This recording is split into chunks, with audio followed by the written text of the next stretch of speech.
Just going to wait for a couple more minutes till folks get in here.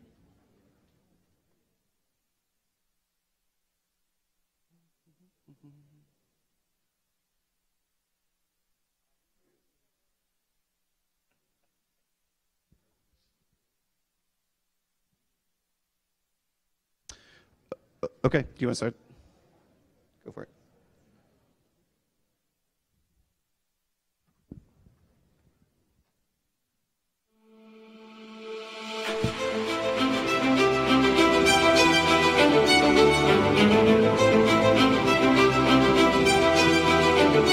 We're going to bring an entirely new set of capabilities to the Marine Corps in things like electronic warfare, military information support operations, special technical operations, all of those key enablers, many of which are cyber or IT enabled to the battlefield, that asymmetric new fight that the Marine Corps will find itself in. I have seen phishing attacks where even I felt like I was corresponding with someone on the other end. There was a real person on the other end trying to gain information from me. It wasn't just an automated bot.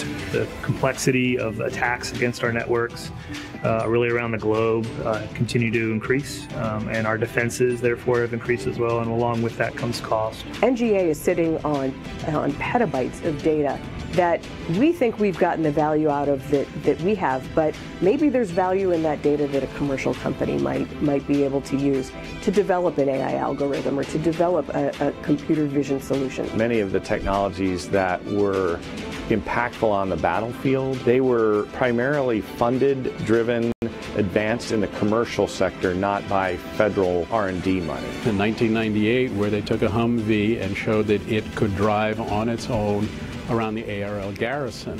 That was 20 years ago. Imagine if somebody had been involved, then before there was, before Google had started its stuff.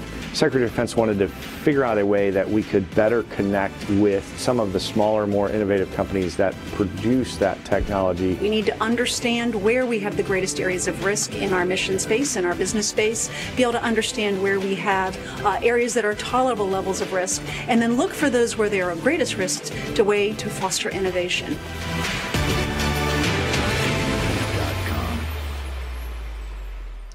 All right.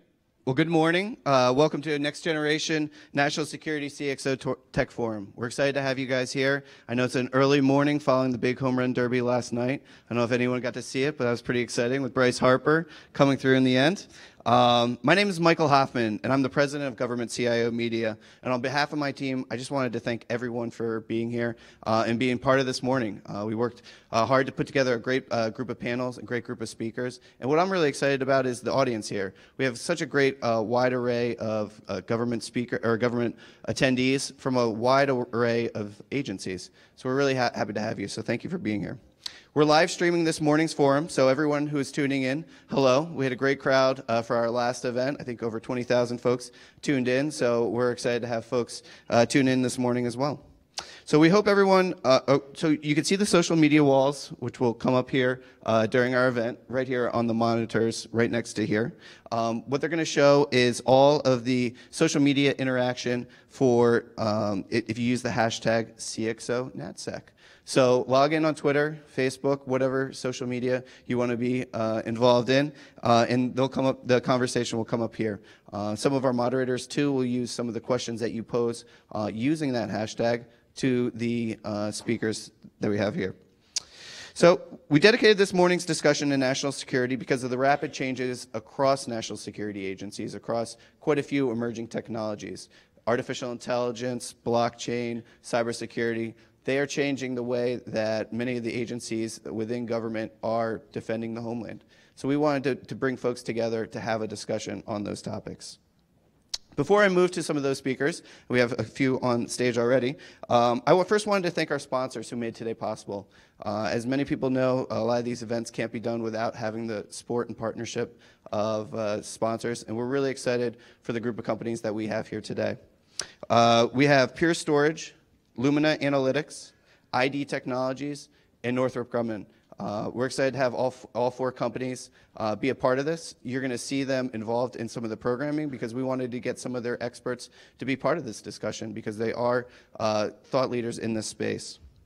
So make sure to in the networking times for some of the coffee as well to introduce yourself, talk to some of them. They're really doing some exciting things for all 4 companies.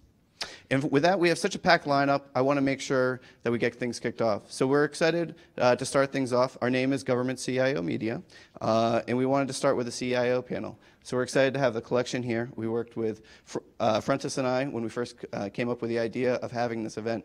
Frontis and I had lunch and thought through the CIO panel. So Frontis Wiggins with Northrop Grumman now. He's the former CIO for the State Department. I'm going to let him just take it from here. Okay? Thank you. Thank you, Michael. And thank you, Government CIO Media, for hosting today. Good morning, everybody. This is going to be an interactive event, so let the caffeine and carbs work through you. First off, quick show of hands. How many folks are from the federal civilian side of the house? How many folks are from kind of the DoD side of the house? How many folks from academia, press, unemployed? Okay, just kidding. All right, there you go. Come talk to me afterwards. Thrilled to be here today. As Michael mentioned, I'm the former CIO from the Department of State. I'm now working at Northrop Grumman as Director of Strategic Engagement. With me today on stage is Mr. David Shive, good friend of mine from GSA, and Mr. Robert Adams from the Department of State. He's the Principal DCIO and Principal Deputy Assistant Secretary for the Department of State.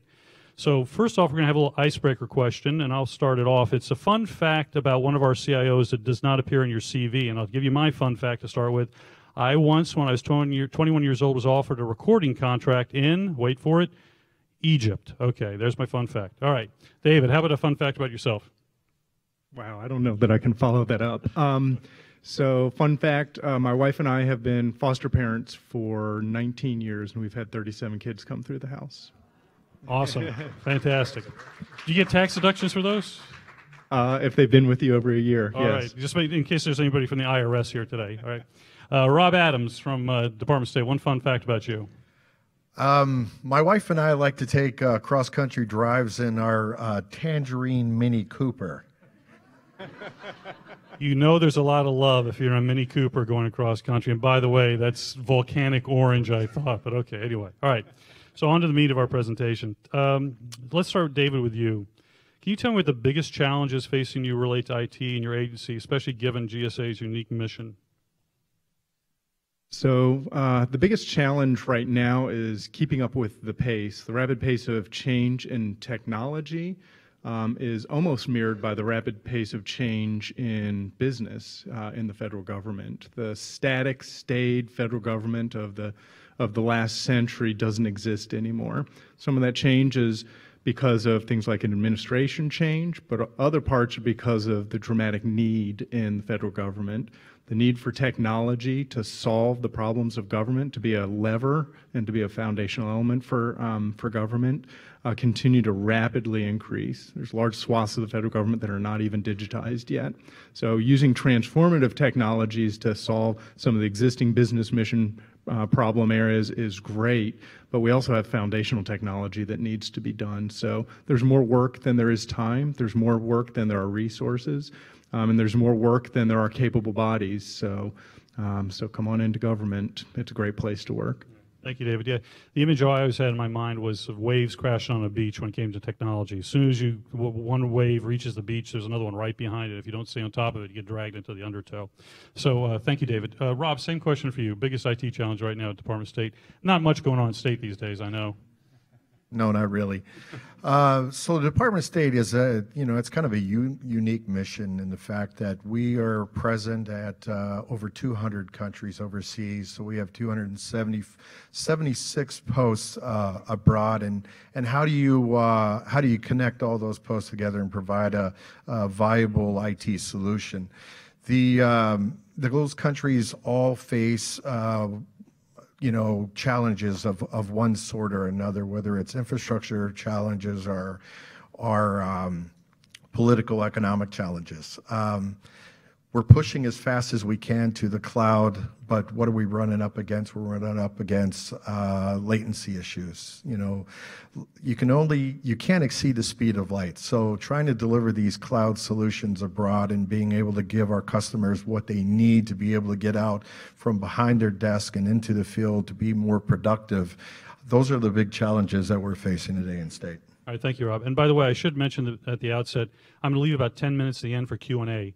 So if there, as our speakers are discussing these items, just make notes, and I'll ask for questions towards the end so you can interact with them directly. Thank you. You know, David, you brought up the whole idea of like not enough time, not enough money, not enough people. How does innovation play into what you're doing at GSA, both for your own agency, but also maybe in some of the areas where GSA is taking the lead across government? Right, that's a great question. As the CIO of GSA, I'm responsible for delivering technology in support of the business mission of GSA. But in the same way that CIOs out in the private sector oftentimes have a dual internal role and external role, that opportunity exists at GSA.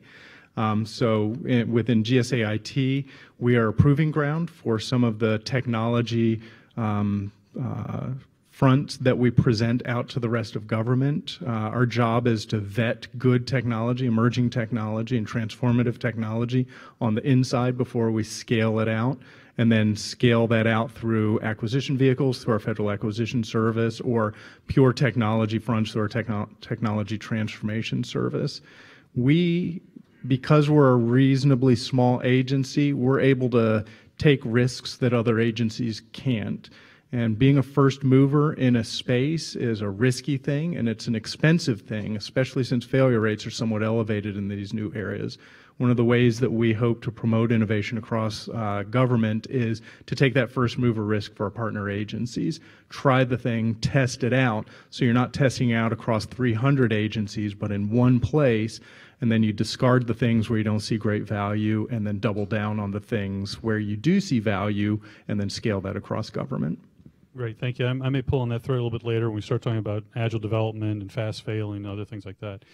Rob, how about innovation at the Department of State? You know, especially given your unique security concerns and that kind of the balance you have to make. How is innovation working for you right now? Well, that's a good question, Francis.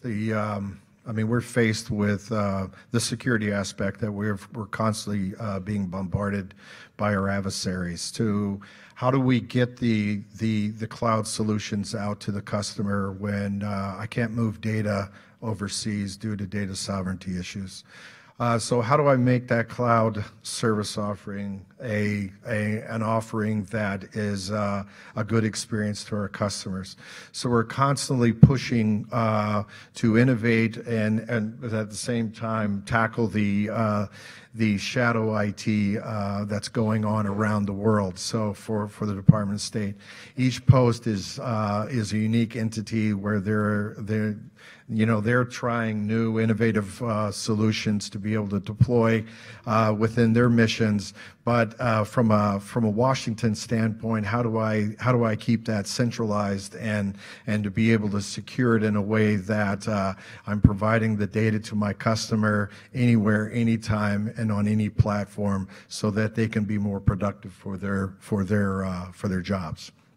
Thank you, Rob. You know, you both mentioned cloud, and Rob, I heard you mention the trusted internet connection. So, in the age of cloud and the kind of ubiquitousness or ubiquity, I guess is the right word, of the users that are out there, your customers are out there.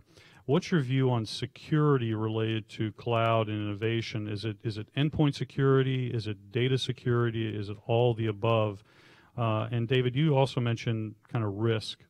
You know, how do you look at that through the prism of risk? And you said that GSA has a pretty high appetite for risk. Maybe could you talk a little bit about the kind of security in the age of cloud and your appetite for risk and how you're approaching that?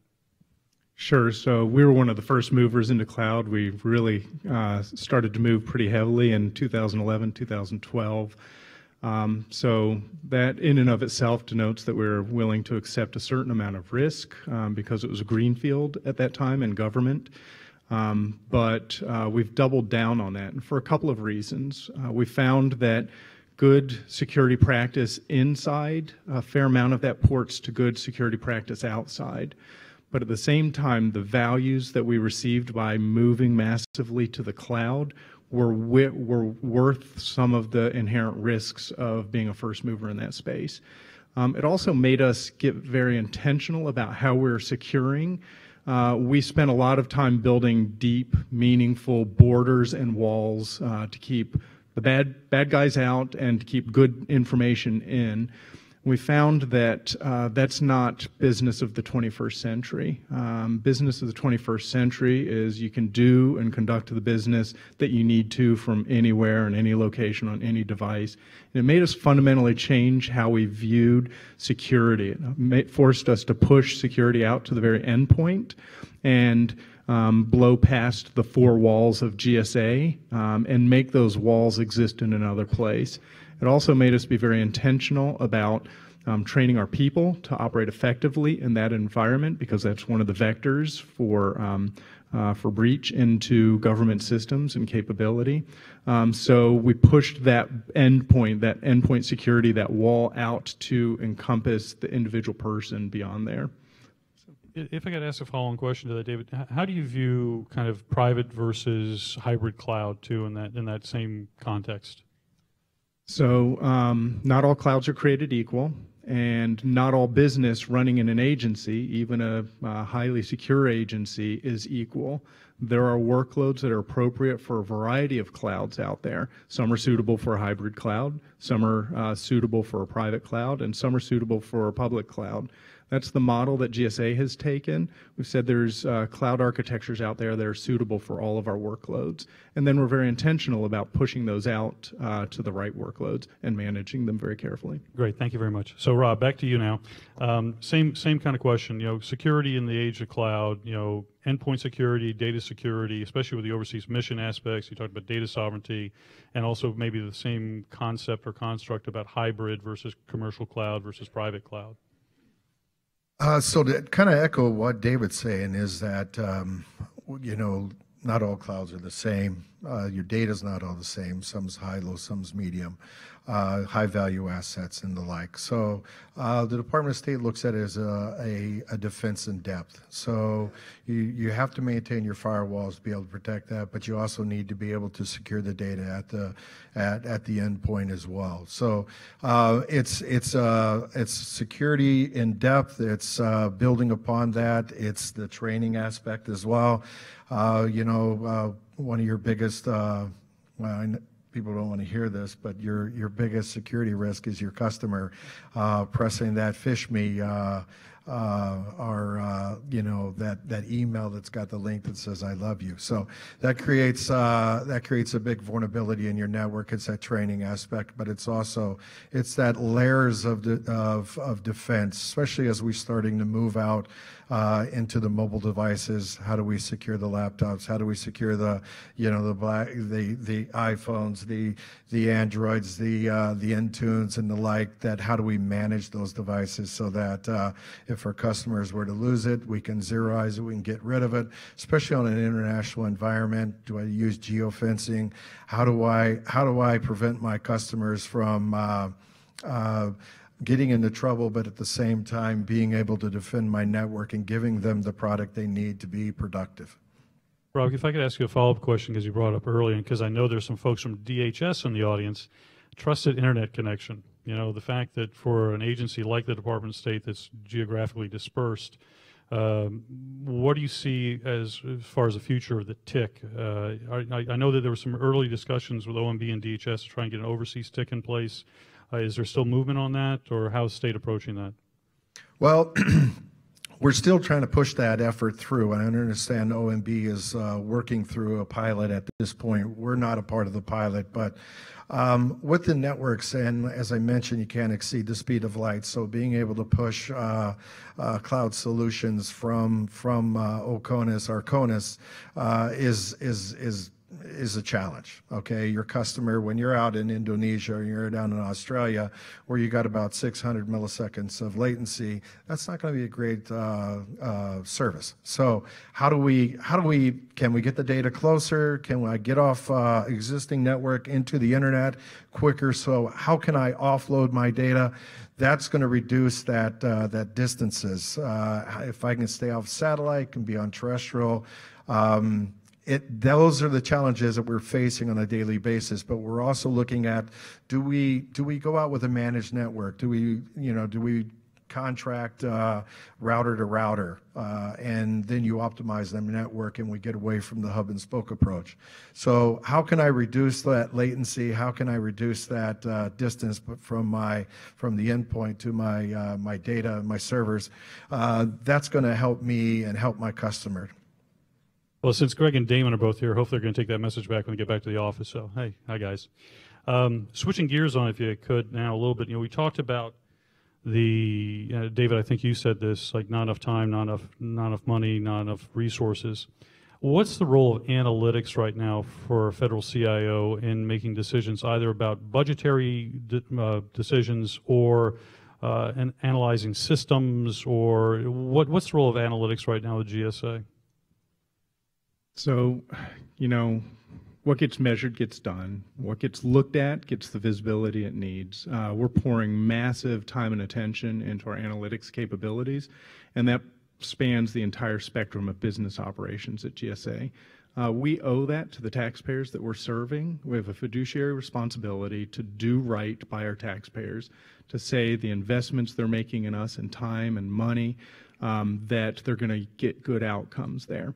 And so the analytics will take deep, meaningful analytical looks into our platforms, our technology, our infrastructure, our applications, and we'll rationalize like crazy to make sure that we're buying once and using many times. We have taken a single data view at GSA. The administrator of GSA is the owner of all data, whether it's acquisition data or public building data or fleet management data or even technology data. And we are acting against that data as a singular asset and getting some really great insights and allowing us to be better business decision makers and technology makers. And I think the important note there was, as you said, it's a single data source, so everyone's working from the same data, whether they're doing acquisitions or the IT shop or fleet management. One holistic data source is the kind of the holy grail. That's fantastic. Rob, how about you? How are you using analytics right now and data analytics at state? We're actually, there's a, from the redesign team that started under Secretary Tillerson, that was one of the major initiatives that we're looking at, how we can analyze the data to make much more effective management decisions.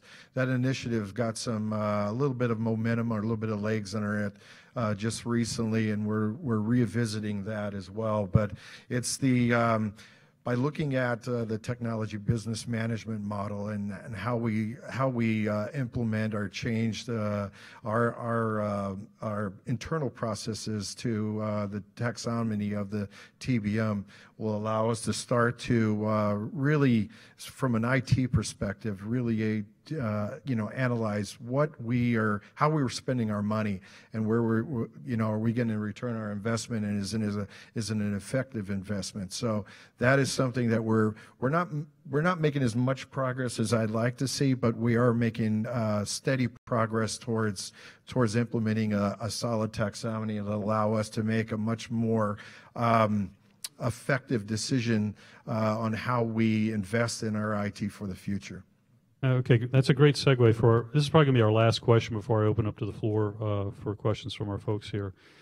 Related to TBM and, David, you and I were talking beforehand, role of the MGT Act, role of the IT Modernization Fund, total technology business management, the importance of CIOs now in the federal government of running their shops and their IT as a business, and that return on investment. Could you speak a little bit to the approach you're taking at GSA and your view on that? And also, perhaps if you could touch on the centers of excellence, too, at the same time? Wow, that's a lot. Okay. Yeah, you got a couple.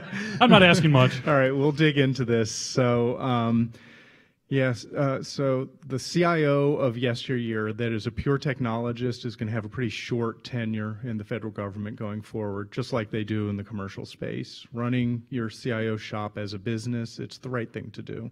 So GSA was the first agency to fully implement TBM in the federal space, and we're very honored to be a part of the centers of excellence and community of practice, stood up around pushing that across the rest of government. We're honored to be one of the cap goal leads, working in partnership with OMB to facilitate the spread of TBM across the federal government.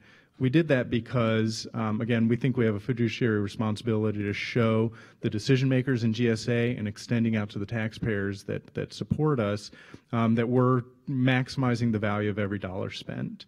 But that percolates to everything that we do. Same thing with investments through the MGT Act. We need to be able to show that not only can good ideas be generated, but the investments made into those good ideas get good outcomes, and good outcomes in business terms, not just technology terms. So it's all deeply intertwined. The centers of excellence that are run out of GSA, they're built on the model that was stood up within GSA. We were able to realize some pretty good technology outcomes, some good business outcomes, and some good investment outcomes. And the idea was to take some of those learnings, again, because we're a first mover and a test bed for these type of ideas, and then spread those across government. And we have great partnership with the USDA. We're getting some really good outcomes there. And the idea is to then propagate that through the rest of government. Great. That was a nice Reader's Digest version of a very complex question. Thanks. Rob, same question to you, kind of the ROI, TBM aspects of Department of State, trying to run the IT shop of the Department of State like a business. Where are you with that? That's an effort that it's a constant, I don't know if there's ever an end to that. It's the shadow IT. How do you get a control of it?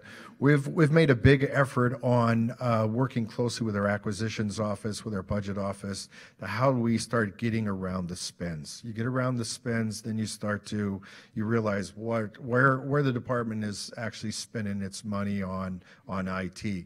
Pulling that in and evaluating it and identifying duplicative services and starting to consolidate those into a cloud offering is allowing us to start to really focus our investments on what's going to have the biggest impact to our customers, but at the same time making sure that we are true to being good stewards of the taxpayers' money. So we're making a tremendous amount of effort. We've made some good pace over the past 8 months to actually work with the acquisitions office, to work with our budget and planning office to really tighten up those different offices that are running off and doing their own initiatives that we already have some of those services already in place. So pulling them together and minimizing as much rogue IT as we have. So.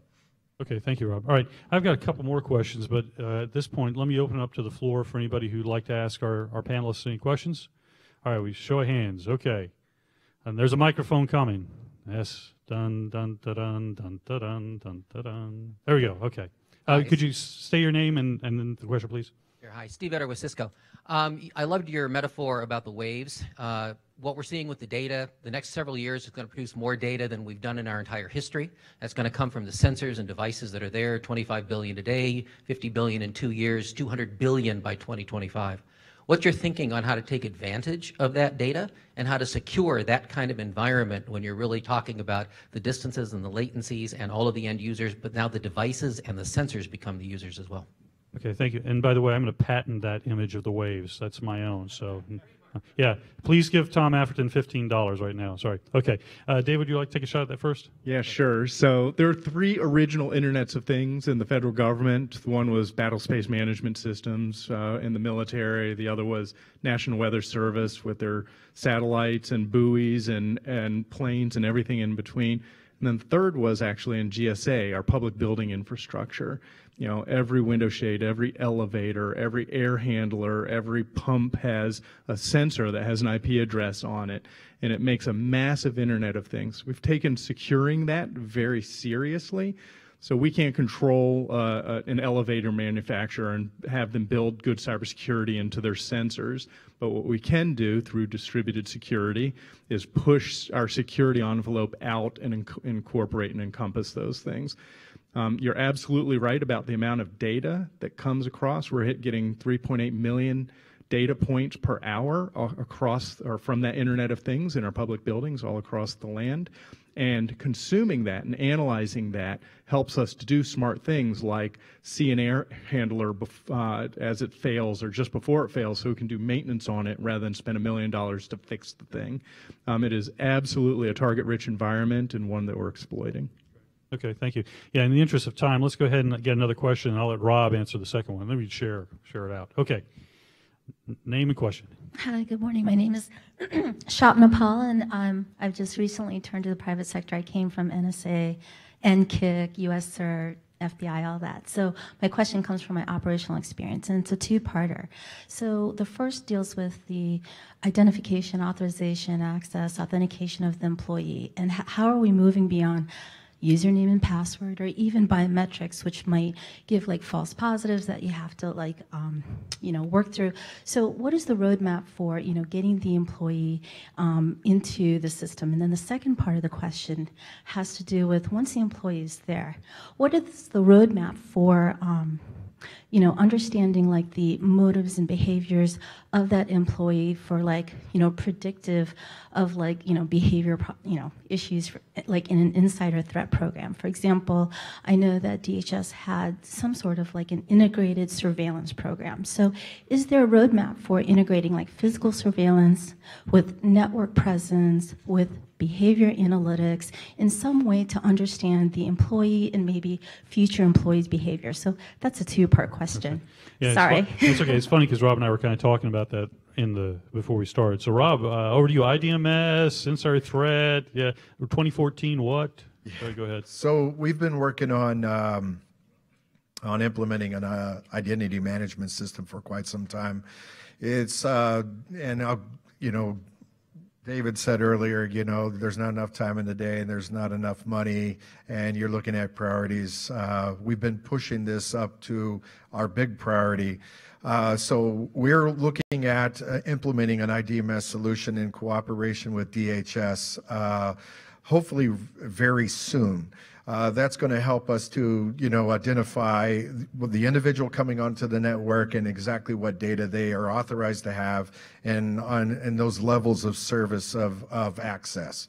So IDMS is a big thing for us. Now, we're looking at, as we're moving rapidly to the cloud and getting into the Azure stack and O365, in which we have just on June 27th, we hit 50% of a global deployment for O365. So we're looking at, we just had a meeting yesterday to sit down and start talking about how do we implement additional securities for the cloud to be able to capitalize on behavioral analytics so that we can, look at how we're protecting from interior as well. Francis and I were just talking, and we have about, I think it's about 75,000 foreign employees on our network that work in our missions that are absolutely vital to the success of our overseas operations. So how do we incorporate them into the identity management system? And then that evolves into derived credentials. There hasn't been in the industry a full derived credential capability that we can guarantee when you're on an employee that we can safeguard that credential. And I don't have to do it over the internet because I'm in a foreign environment, so I can't do it over the internet. So I need to be able to, how do I get that credential to that device, whether it's in the TPM chip or another chip that allows us to be able to secure that device.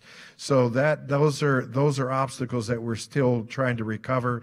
But at the same time, with the fact that I don't have that drive credential, I can't necessarily lock down my accounts. So that I'm still stuck with the password. So as soon as I can get to the point where I can lock down my accounts, then I've got you on a PIV card, I got you on IDMS, and then I can start to control a little more how the access much more granular.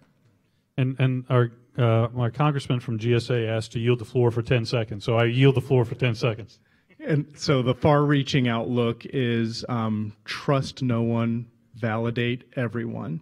And so from a practical standpoint, it probably looks like a logical layer on the security side, so a software-defined network with zero trust sitting on top of that, so you trust every single person. And so this is a plea to our industry partners.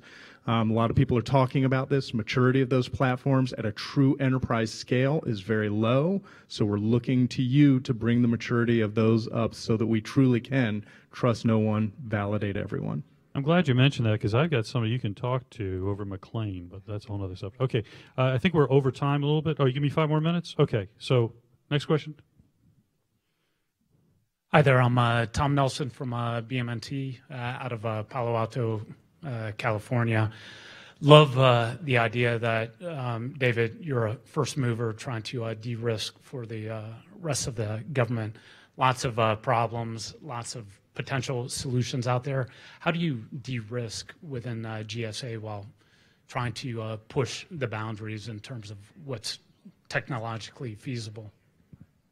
So de-risk, I don't think you can ever truly do that. So here in government, we don't have the advantages that the commercial space does. I can't be an LLC that has a great idea but fails, and then you shut your doors and then spin up the next day as another LLC doing the same thing but taking the learnings from that last one and moving forward. We don't have that luxury. So what we have to do is be very practical about how we manage risk. So we take very small manageable bites. We don't spend $50 million in 5 years trying to solve a problem anymore. Instead, we say, we're going to spend $50,000 and do a 6-week sprint and bring all the right people in a DevSecOps model to bring something from ideation into a MVP phase. And then we assess that. And if it's not a good idea, then we kill it. We kill it immediately. If it is a good idea, then we'll make some additional investments in there. If it's maybe a good idea, then we'll pivot to a better idea and then make investments there. So small, manageable bites allows you to shorten that risk profile down to the smallest, most manageable piece, and you make decisions based on that. Yeah, it's interesting because I remember at the Federal CIO Council, the innovation group was doing the exact same thing. They would take like a $10,000 worth of seed money, bring in the best idea, and FEMA was doing something with the geo-tracking related to some of the floods related to that. And in addition, I know John Edwards over at CIA does the same sort of thing. He has a Shark Tank that he sets up where people bring innovative ideas and they get 10 or 15K worth of seed money to try and sort of shorten that aperture for the, as Dave was saying, with the risk. Okay, any more questions? Oh, I've got one up in the front here from a man I know. Yeah, exactly. Good place to be. Hi, Tom Afferton, Northrop Grumman. I'm not going to ask about Frontis's socks. There's Simpsons, just so you know. So you mentioned earlier, David, about back when you were a first mover with cloud 2011, 2012, that the value that you saw from cloud outweighed the risks at that time. Clearly, the value equation has changed over time. When you approach other agencies with some of your offerings and guidance now, what do you portray as the value with cloud? Being able to extend the business of your organization to any place is a great value. Cost is a bit of a value. We're hoping to see better cost vectors there, but cloud isn't demonstrating itself to be materially different than well-run, internally hosted infrastructure. Security is actually, we're seeing that it's better unless you're doing like a tier 5 data center or something like that. Security is proving to be very good. And speed to deploy. I mentioned the rapid pace of change in business and the rapid pace of change in technology. Our ability to effectively deploy and move workloads around to scale across multiple platforms is massively elevated. I'm able to stay in razor-sharp alignment with my businesses as they pivot their mission to the right and left. I'm able to do that much more effectively using cloud. Thank you. All right, thank you. I think we're going to go ahead and wrap right now. We're a little bit over time, but I want to thank Government CIO Media for hosting today. Also, Rob Adams for coming from the Department of State, and David Shai from GSA. How about a nice round of applause for our panelists? Okay. And now I'd like to introduce Michael Hoffman back up to the stage from Government CIO Media, who's going to take you to the next panel. Thank you. Thank you. All right. Thank you very much. Thank you very much, Frontis. Could I invite Lieutenant Colonel Klein as well as Simon to the front? So our next panel is going to be dealing with Silicon Valley and their intersection with the Defense Department. There's been quite a bit of movement and attention that's come in that realm. I'll just take a seat here. There's been quite a bit of attention here with different initiatives, whether it be DIUX, 18F, and some of the different agencies that have really been stood up to do a better job of integrating some of the best emerging technology companies in the country to work better with the Defense Department. So what we wanted to do today is bring both sides of that discussion here up to the panel. We have Lieutenant Colonel Klein. He is currently stationed at the Pentagon. He is the Director of Strategy over at the Pentagon. Previously, he was the Chief of Staff at the U.S. Army Cyber Command and also served as an MIT Fellow. So we thought he would be a great person to talk a little bit about some of the initiatives that they did at U.S. Army Cyber Command and what they're doing now over at the Pentagon, trying to integrate some of those companies here into the plans, into the overall strategy of where the Pentagon's going overall. Also, we have Simon Meacham. Simon is currently the CEO of Trust Networks. And before that, he worked over within the Defense Department in the White House Office of Science and Technology Policy.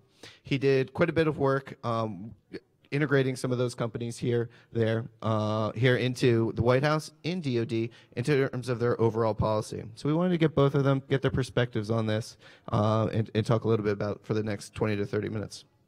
So let's start off with you, Chris. When you were working over at U.S. Army Cyber Command, what were some of the initiatives that you brought to bear? What were some that worked, and maybe what some of them that didn't work? Well, first, thanks for having us here. When we came up with the innovation program at Army Cyber Command, it was something that the commander at the time, Lieutenant General Cardone, really believed in. He's a big believer in innovation, especially whenever it comes to cyberspace operations, such as dynamic environments that innovation is required. And when we came up with the program, we did discover that there were a lot of things that worked and a lot of things that didn't work. As far as things that worked, we discovered actually through trial and error that the biggest thing was, especially when dealing at the headquarters level, is to push innovation down to the lower levels, the subordinate units. When we allowed the subordinate units, such as the 780th MI and Cyber Protection Brigade, to develop innovation programs on their own and run with it, it was very successful, because when you believe in the ingenuity of the soldiers, things happen, and that's exactly where you want it to be. We also had a lot of success. It's good to see, well, Tom Nelson was here a second ago. Other initiatives that we did at Army Cyber Command was we partnered with Silicon Valley. For example, we had innovation pilot where we looked and canvassed the entire command and found individuals to go to Silicon Valley for a while and partner with people there. And we also took part in Hacking for Defense. That was very successful. And also another thing that we did that got us involved with industry a little bit more were the innovation challenges that we had, where we posed the problems and allow industry to come up with solutions. And that was mostly an attempt to handle the acquisition process and the challenges with that. Things that didn't work, kind of alluded to it, was we discovered that having a set formal procedure for an incubation process was very challenging, especially at our level, at the headquarters level.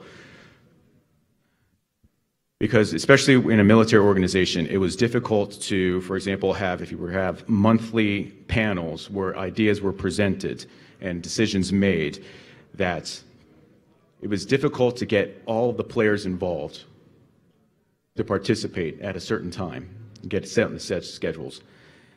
Even when we changed it, for example, to quarterly, it was still a challenge, because really the biggest challenge was, particularly in a military organization, was the high turnover of personnel, which you have people rotating out every 2 to 3 years. And so you would have a soldier, for example, who had this great idea, and he was the champion of that idea. And this process would take, several months, up to a year. And during that time, this soldier, this individual, could perhaps, he relocates to a different assignment or something like that. And there weren't enough advocates for that idea, for example, to keep moving that idea forward. That was one of the major problems that we had. That's why it was a lot easier for us just to push it down to the subordinate organizations and allow them to run with it. So Simon, I think a good starting point here. So Simon, before he worked over with the White House in DoD, was actually working at Google, helping them develop apps and doing a lot of development on that side. So Simon, could you talk a little bit about how it came from working with Silicon Valley to then what motivated you and what got you to working with the White House and DoD? I think that's a good place to start here. Sure, thanks. Ooh, can you hear me okay at the back? Excuse the funny accent. I got to the revolution late. Live free or die. Yeah, so they're going to throw me out in a minute. I was talking to Michael before I was coming and saying, so it's going to be a Silicon Valley government thing. Chris and I work together in government, so do I have to shall I wear jeans and he can wear his formal stuff? And Chris, you started to get a bit nervous, Michael, didn't you? And you said, no, of course. Well, maybe you can wear a blazer. T-shirt? Yeah, that's kind of, so you get me reasonably smart today. So how did I end up? I'll try and make it quick. As you can tell, I grew up in England, and I started my career out on the West Coast working at Microsoft, where I got a college internship. I was there when they launched Windows 95. I'm that old. They sprayed the grass green because it all got burnt on a day. It looked good for the press, but it was terrible the next day, and they had to dig it all up. There's a metaphor in there somewhere, but I'm not going to go there. I started my career out on the West Coast, and I worked at Microsoft, and later in my career I worked at Google, that kind of thing. And while I was at Google, I had heard via this new thing called social media that Bletchley Park, some of you all know about it, it's the place where the computer was invented and the codes were broken and the British and American alliance was created there. You could watch the Benedict Cumberbatch movie now and go and see all of that. At the time, not many people knew that much about it outside of our circles, and they were going to bulldoze it and turn it into a housing development. And so a call went out, and I got involved in responding to that and directing Google's involvement on its charitable arm into trying to preserve the legacy of Alan Turing, inventor of the computer, and the history of Bletchley Park.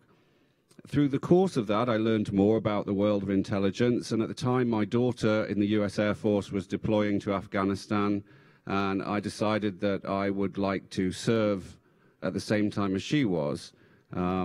If you have a child going to war, some of you may know what that feels like. As a parent, you want to support them to the best of your ability. So I didn't know how I was supposed to do that with a funny accent, knocking on the front door of the government saying, "Can I come and work in defense and intelligence, please?" And so I didn't really know how to do it. And we didn't have the US Digital Service, which we have now, which is a program for rotating Silicon Valley people through the government. We do that more now, and I think that's a thing close to my heart. So I was one of the early prototypes for how do you take this Silicon Valley culture and incubate it through the government culture. We now do more of that in a more formal way. I came in through a sort of process that was put together because of my charitable work with Bletchley Park. We had some connections that we could do it. Listening to the speakers earlier on about the different things they were talking about, especially to do with the kind of Shark Tank thing, that was some stuff we came up with across the federal government. That was the primary thing I was doing when I came in. I was asked, what can you contribute that we don't already know? And one of those things seemed to be this fast-fail approach, this venture capital type approach, the incubator. We try things and then we stop things if we don't like them. That was something new. And I got to know Chris, and you were looking at developing Army cyber capability, and I was bringing in this business model. It was later rolled out across the whole federal government. The CTO for the federal government, Megan Smith, I had worked with her at Google. She was a former VP at Google. And I would say it was a successful endeavor, a sort of a prototype, a beta program, if you like, to try mixing my culture with government culture. And now I think it's been so successful. A lot of us, when we finished our tours, stayed in the area. So I stayed here. I didn't go back to Silicon Valley. I love it here. It's kind of like England with better weather.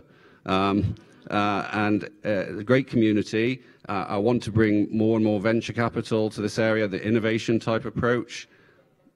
Listening to the challenges that state were talking about and the government challenges there, we've got an opportunity to create a fantastic ecosystem of tech people made up of government people and formerly Silicon Valley people that sometimes serve in government and sometimes build a startup in the local area. That's my vision, that we're all doing that. As communities, we've been too far apart, and actually we're better when we're working together. But you only get the experience of a government role if you do that role. And perhaps you only get the experience of the tech role if you've actually done the Silicon Valley thing. So we're geographically separated, but we're getting better. That's how I ended up working with you, right? Yep. So I should shut up now and give you the microphone, shouldn't I? Yeah, it was about then.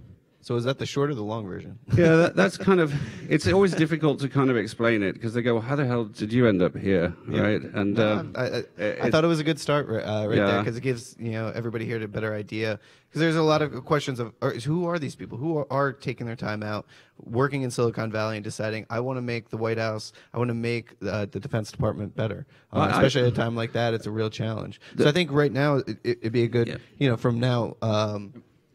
From your perspective, Chris, now that you're over at the Pentagon, so you worked at U.S. Army Cyber Command, and that's even, a bigger outfit than some of the DIUXs and 18F and whatnot.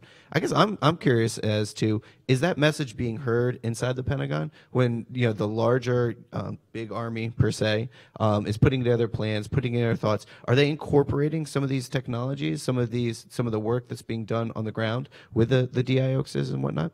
Well, one thing, I think that the Defense Department while there's still a lot of room to grow, they are definitely understanding the importance of innovation and trying to develop a culture of innovation within the department as a whole. For example, when we were doing everything at Army Cyber Command, this was very early, like we were just discussed, about 2015. So a lot of the other services were looking at how to integrate innovation into their programs as well. And so, for example, the Marines reached out to us and we worked, and then Air Force is really good right now. They've adopted a culture of innovation. There are a lot of efforts that they're doing, especially down in Austin. But I think the Department of Defense as a whole, they understand the importance of innovation, and they're working at the challenges, addressing the challenges involved with that. But I think overall there still is this problem with really cultivating that true culture of innovation, where it's not only just something that is mentioned, so like, yes, we know that innovation is a problem, and so we're going to create something that addresses innovation, but it's something that really needs to be adopted and believed at the higher levels all the way down. And for me, I think I'd like to see more people, especially at the higher levels, talking about the importance of innovation and really enabling everybody within the different services to go after it and do what they can and provide them with the means necessary to achieve it. This question is for both of you. Where do you guys see the biggest gap right now, or I guess the biggest need right now, in order for government, especially national security, in terms of technologies, they really need to move quicker to catch up to some of the adversaries and some of the threats that exist out there? Where is the need the most important, where they need to start really reaching out to companies, some of the really forward-leaning companies in some of these technologies, and get them on board, or risk creating major gaps in creating opportunities for adversaries? Well, one thing I'll talk and mention something that, yes, I think there needs to be a lot more collaboration with industry, especially with defense. But I think we also need to look internally as well. Because, for example, the labs, the Army Research Lab, for example, they do terrific work. We got a lot of great minds at these labs. And the services need to understand that. And they need to tap into the expertise that is there and understand, hey, we need to invest more in R&D and look at our labs and find ways that we can do collaboration between our labs and industry. I think that's one thing that's important. Yes, it's good to work with industry, but do not forget about all the great minds and talent that we already have within the Department of Defense, because there are a lot of great people out there with a lot of great ideas. I saw that in Army Cyber Command. For example, I mentioned the ingenuity with the soldiers and everybody else. It's just giving people access to the means to actually deliver on all those ideas. So I'm not sure. Is that one? You might want to cut me off if I start talking too much again. No problem. I would say it's cloud cyber defense. I'm biased on this because I came to serve in government, and then that's what my startup does, right? But we heard the CIO panel talk earlier on saying we've reached a tipping point. We're doing more stuff with cloud. We're starting to get comfortable with it. There are latency issues and security issues. Well, one of the things that's not happening right now that we're doing based on our experience is using the cloud you're moving to as a protective system. You can do big data analysis. You can do almost like SIGINT-like things, but not SIGINT, monitoring them and doing protection for people that was never possible before. So if you're on a cloud, you can monitor your own data, but not violate any private encrypted channels and have a higher level of security easily and more inexpensively than you could have done on the old models. And this is a problem because as everybody moves to cloud, you worry about the security, and cybersecurity is an enormous problem. So this is the first problem we chose to tackle coming out of government because we could see it was a challenge, not just for private sector, but for government people trying to reach out. So the example used earlier was latency of being in Australia or Asia. We're working with a large banking organization right now that has a major cloud provider data center in Singapore because it's turning into the place where you interact with Asia for security reasons, and there's the best cloud services there. So I think this is a problem right now. Where do you get your cybersecurity from? You've moved to cloud. Does everybody have to run their own cybersecurity, or wouldn't it be better if you just were protected by the cloud? I guess the summary of that is we've built and connected the world as a village, but we didn't connect the trust models in that village. So now we can all be manipulated and receive fake data. And we need to put the trust models into the internet. And that's why you hear me talk about trust networks. Yeah, one thing I just want to point out, I mean, this is one of the things that I love about, working with Simon, because Simon, he's definitely the technology guy. No, but it's great stuff though. And I'm more about, my background is in strategy, and so I'm the strategy culture guy. So be able to collaborate and pair the two of us up, that is the true benefits, I think, of having collaboration between industry and defense, for example, is that when you bring in knowledgeable experts like this is where the magic happens. And it works both ways, because you likewise can bring people like Lieutenant Colonel Klein into the industrial sector and say, the cybersecurity problem is worse than you think. A lot of times the government workers have a better understanding of the real problem with cybersecurity than the commercial sector. So it works both ways. Okay. So I think we have time for one more question. I know this went quickly for us. But I understand tomorrow is actually, the Army is hosting a huge conference on acquisition tomorrow in the same, where we're sitting right here. They're going to do a big roundtable to try to figure out ways to improve their acquisition process for the exact topic that we're talking about here. So I figured I'd get it kicked off a little bit early. And from your two perspectives, what changes need to be made at this point to improve the acquisition process, to catch up and allow the Army, for instance, to bring on these emerging technologies and allow them to keep up, avoid the 2, 3 year, even 4 year acquisition models that have put the Army and other national security agencies at such a disadvantage? Well, one thing that I think, and we were discussing this earlier, is there needs to be an understanding at the Department of Defense and the services as well, to try to limit the amount of directing what problem needs to be solved. There's a lot of times where the Army will come and be like, hey, we've got this problem, we've got problem X, Y, and Z. What can you do to solve that? As opposed to, hey, we need you guys to examine and tell us what you think the problems are. What are the problems going to be 5, 10, 15 years from now that need to be addressed? Because we probably do not know that. That is one of the issues I think that really needs to change and needs to be addressed, is the understanding that, yes, there are some issues that you're going to have to focus on a certain set of problems, but you also have to allow and dedicate resources to examining those unknown problems that are out there and back it up with money. Well, we were talking about it, weren't we? So it's a loaded question, but that is the problem. If you know what your problem is, it's not a disruptive problem. A disruptive problem comes at you out of left field, and every commercial organization has learned to invest in having people thinking about what Chris just highlighted, right? There are problems out there that you won't see coming, and if you can define them, then it's not disruptive. So I see with a lot of best intentions, a lot of organizations out there trying to reach out from government to the tech industry are using a sort of procurement type model where they're saying, define the problem we have, go find people to help us. And the truth is, if you understand them, that's not the problem that's going to get you. So you need to turn the model 180 and fund people trying disruptive things. It doesn't have to be a lot of money. Startups run on small amounts of injections of cash, but cash flow is king, and they can tell you and give you opinions on what they see to be the next disruptive thing.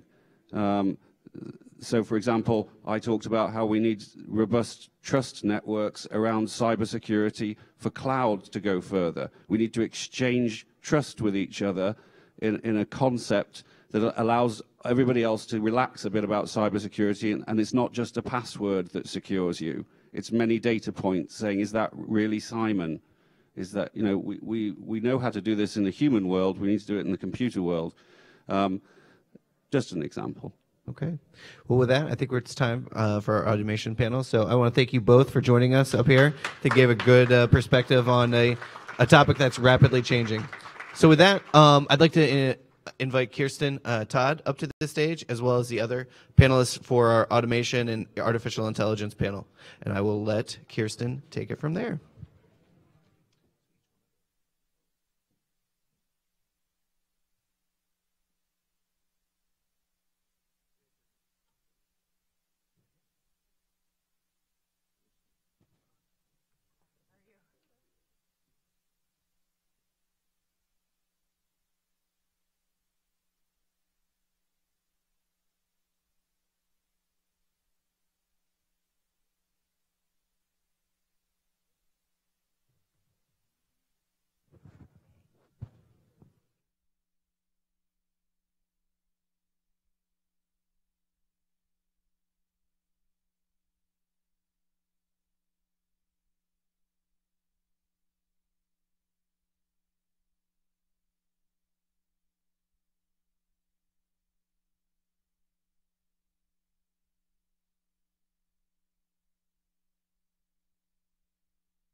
Good morning, everybody.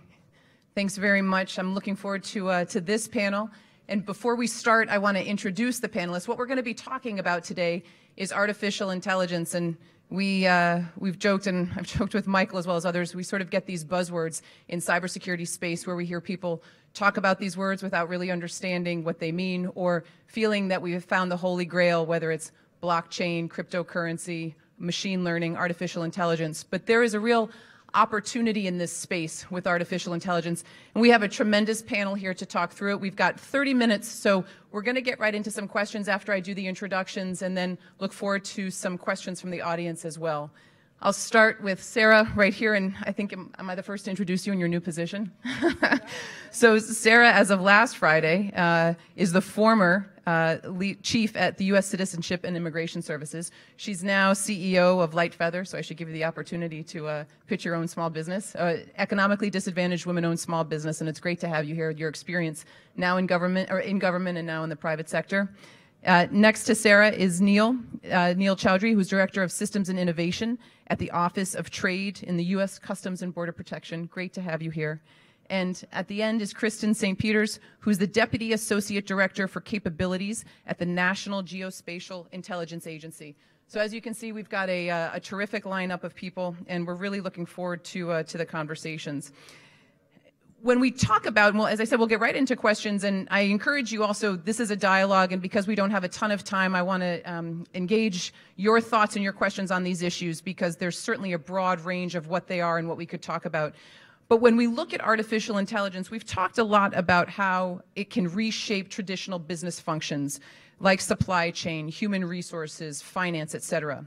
And the question that I have for the panel, and we'll start with you, Sarah, is does this make sense for government? Are these transformations that we often talk about for artificial intelligence and we see happen in the commercial sector, are they possible in government to happen in that same way? And if so, what do you think helps make them happen? And if not, what are your concerns? Yep.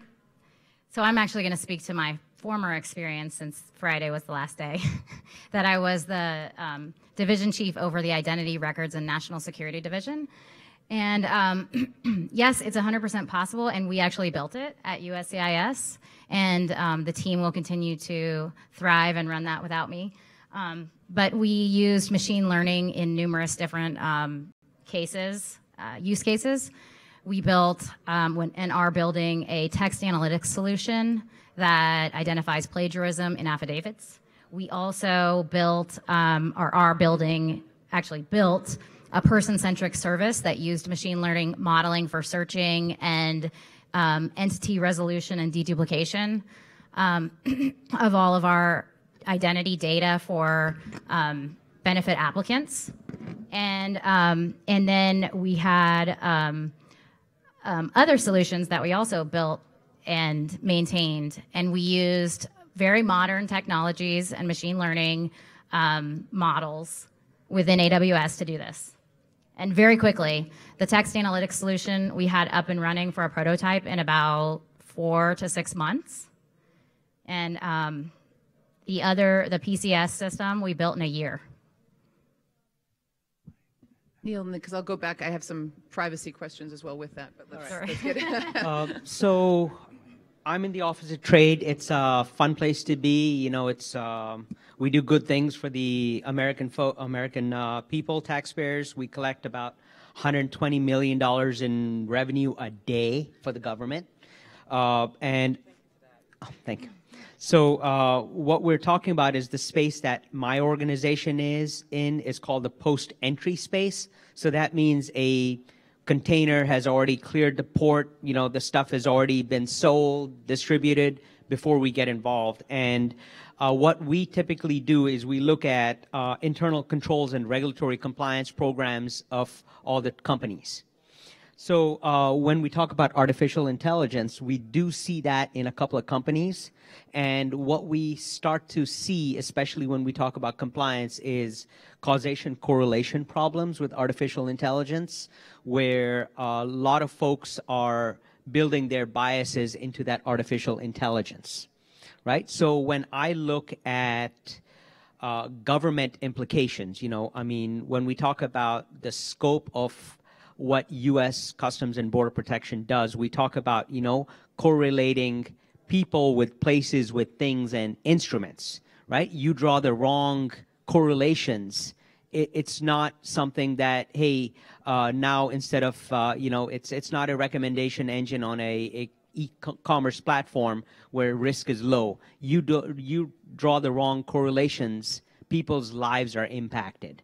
So it's something that we take very seriously, and it's this, we have to, in my opinion, we have to go a little slower. We can't be on the bleeding edge of things, at least till we know that the market has proven the technologies and that the government has the capacity to absorb that model in a secure manner that also protects people's personal expectations to privacy and their contract, implicit contract with the government.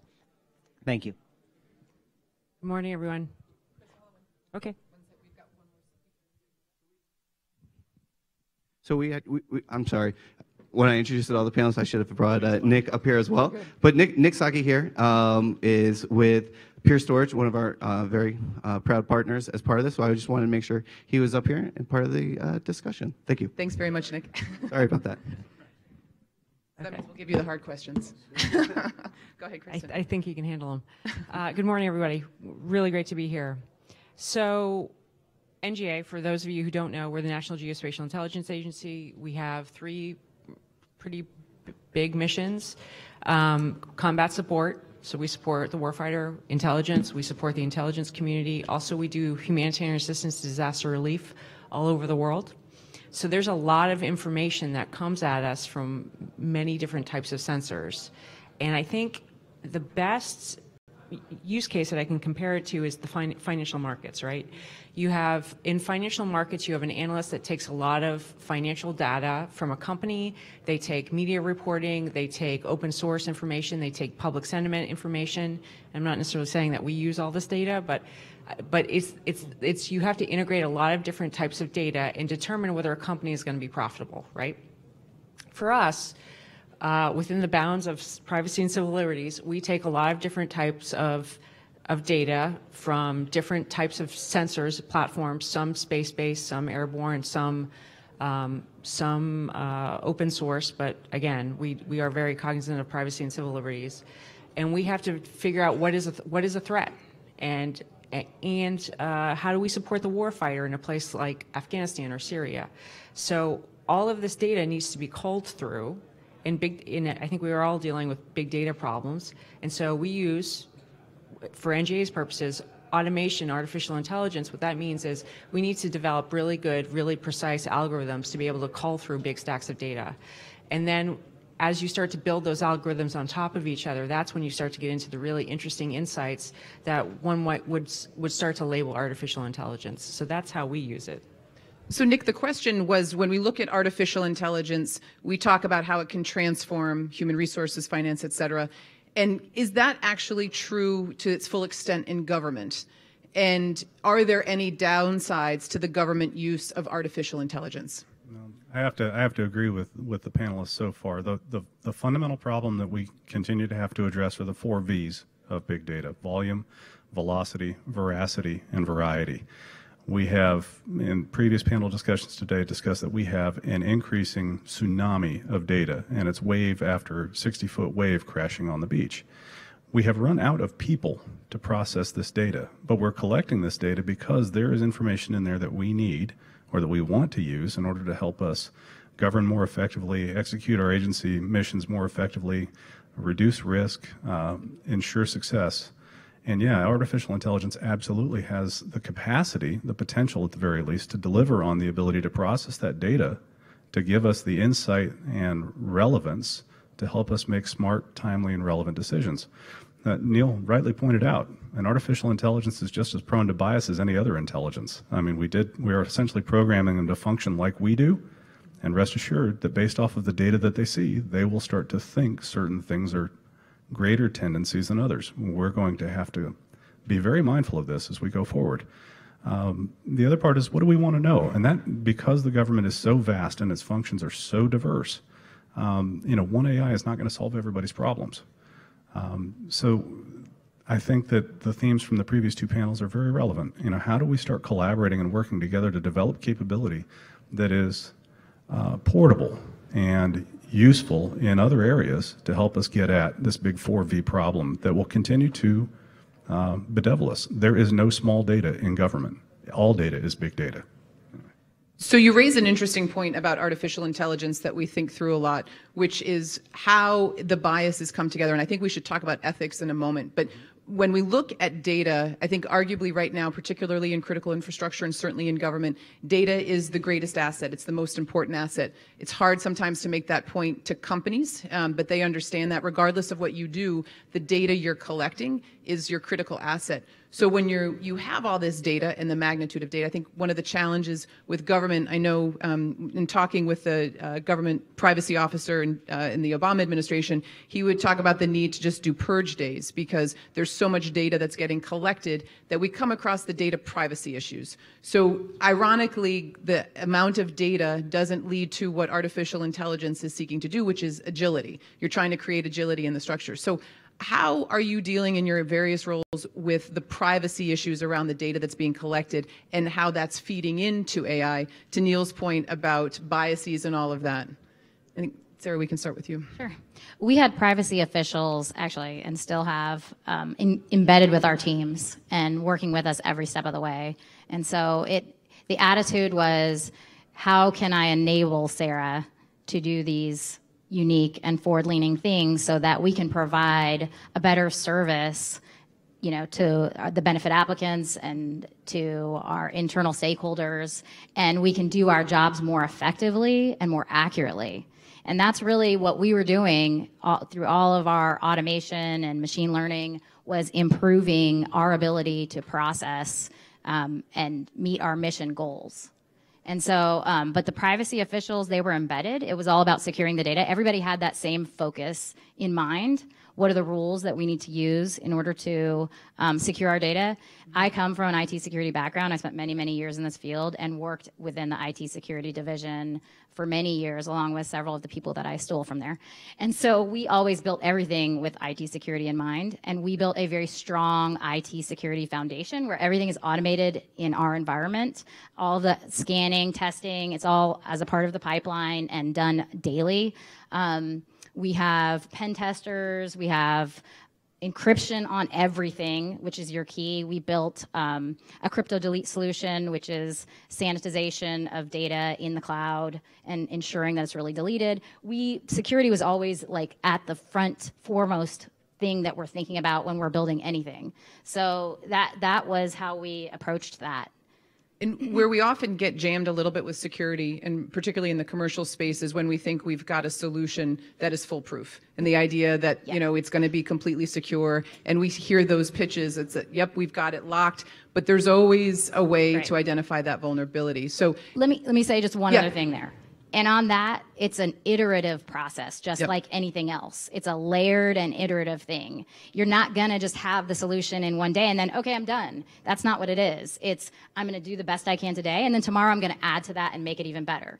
And the same thing, that was the same approach we used with the security folks. They were embedded in, and it was a constant improvement process, always adding more layers.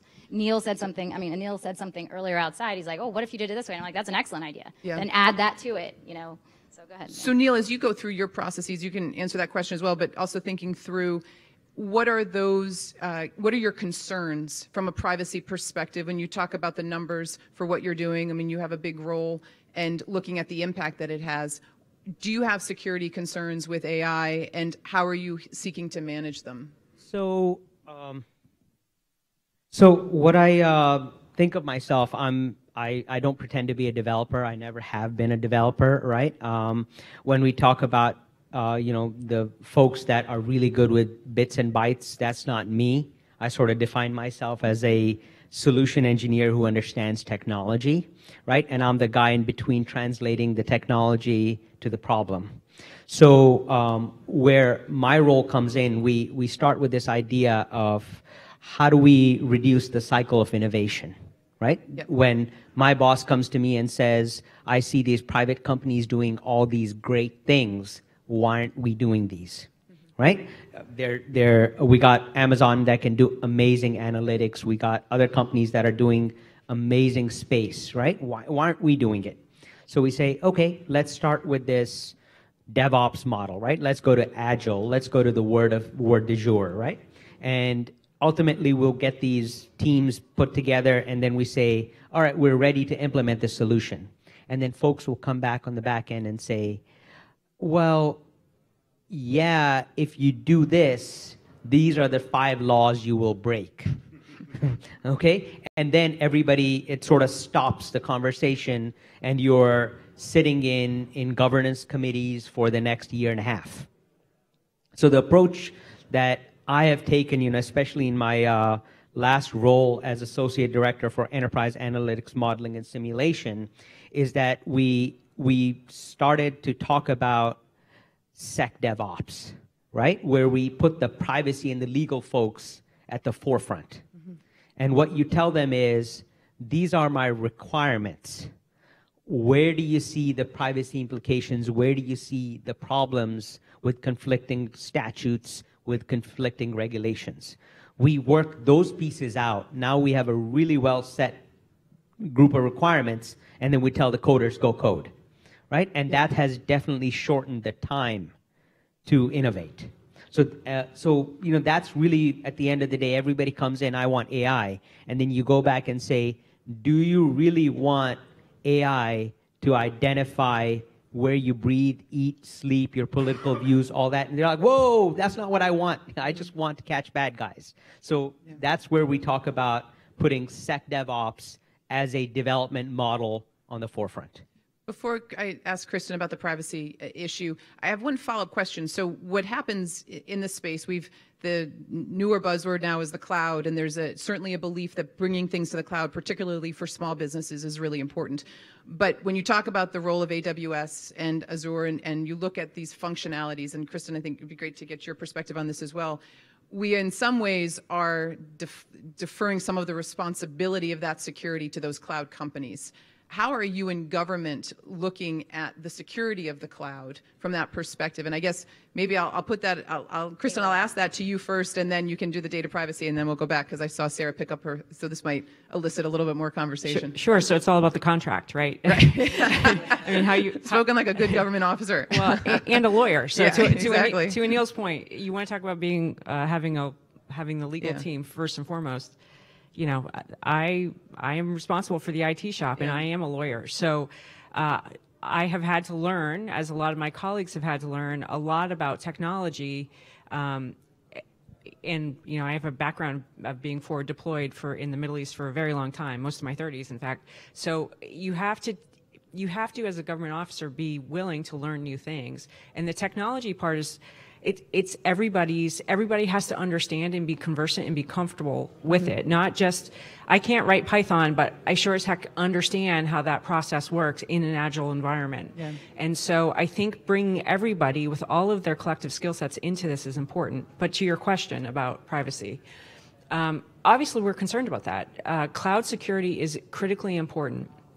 For us, you have to think about, what data am I ingesting? And we're very cognizant of what data is coming into our process, right? So if you are smart and mindful about the type of data you're ingesting, your privacy and your civil liberties, you start to ameliorate that concern. And then, as Sarah very, very astutely pointed out, it's a very layered, iterative process. There's a human component, there's a technology component, and then there's a partner component. And all of these three things need to be working together. And some days you got to be good at every day, and you got to keep working at it. It's not one of those things that you can let atrophy, because the technology changes and the adversaries, frankly, get better, and the new data streams change, and you need to really understand what that data is. Nick, I'd love for you to get that to answer that question, but as a layered approach. Are you worried about, because you referenced Neil's point about the biases, and when you look at the security, do you worry about the human? So what we've often talked about is the human to human. There are places where human to human makes sense, places where machine to machine makes sense. Sometimes we inappropriately put human to machine. And so what are you seeing in that space, and how does that impact the privacy of the data? Technology is always designed to enable us to be more effective and more efficient human beings. It is a tool, whether it's a hammer or a rock or a bespoke IT infrastructure for doing data analytics. Everything that we're doing is designed to literally help us accelerate the continuum of knowledge. Data is all the stuff we collect. Information is data that's actually relevant to what we're trying to do. Intelligence is about the problem we're trying to solve. And finally, when we take that data and ultimately translate it into knowledge, it's designed to allow us to perform our functions and achieve our objectives, and forms the basis of how we make decisions about how to do that.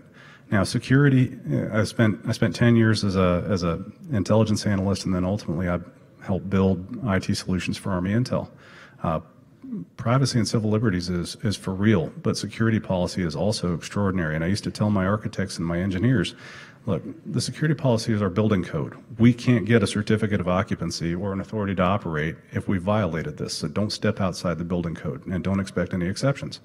But that does mean we talk to the ISSAs first, and we talk to the legal guys first and say, what are the boundaries here?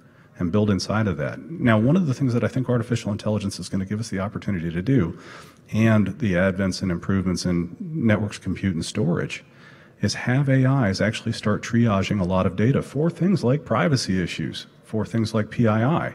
Hey, as it's iterating through these vast quantities of data, it's going to see things that the thousands of eyeballs that we put in front of it simply couldn't get to fast enough.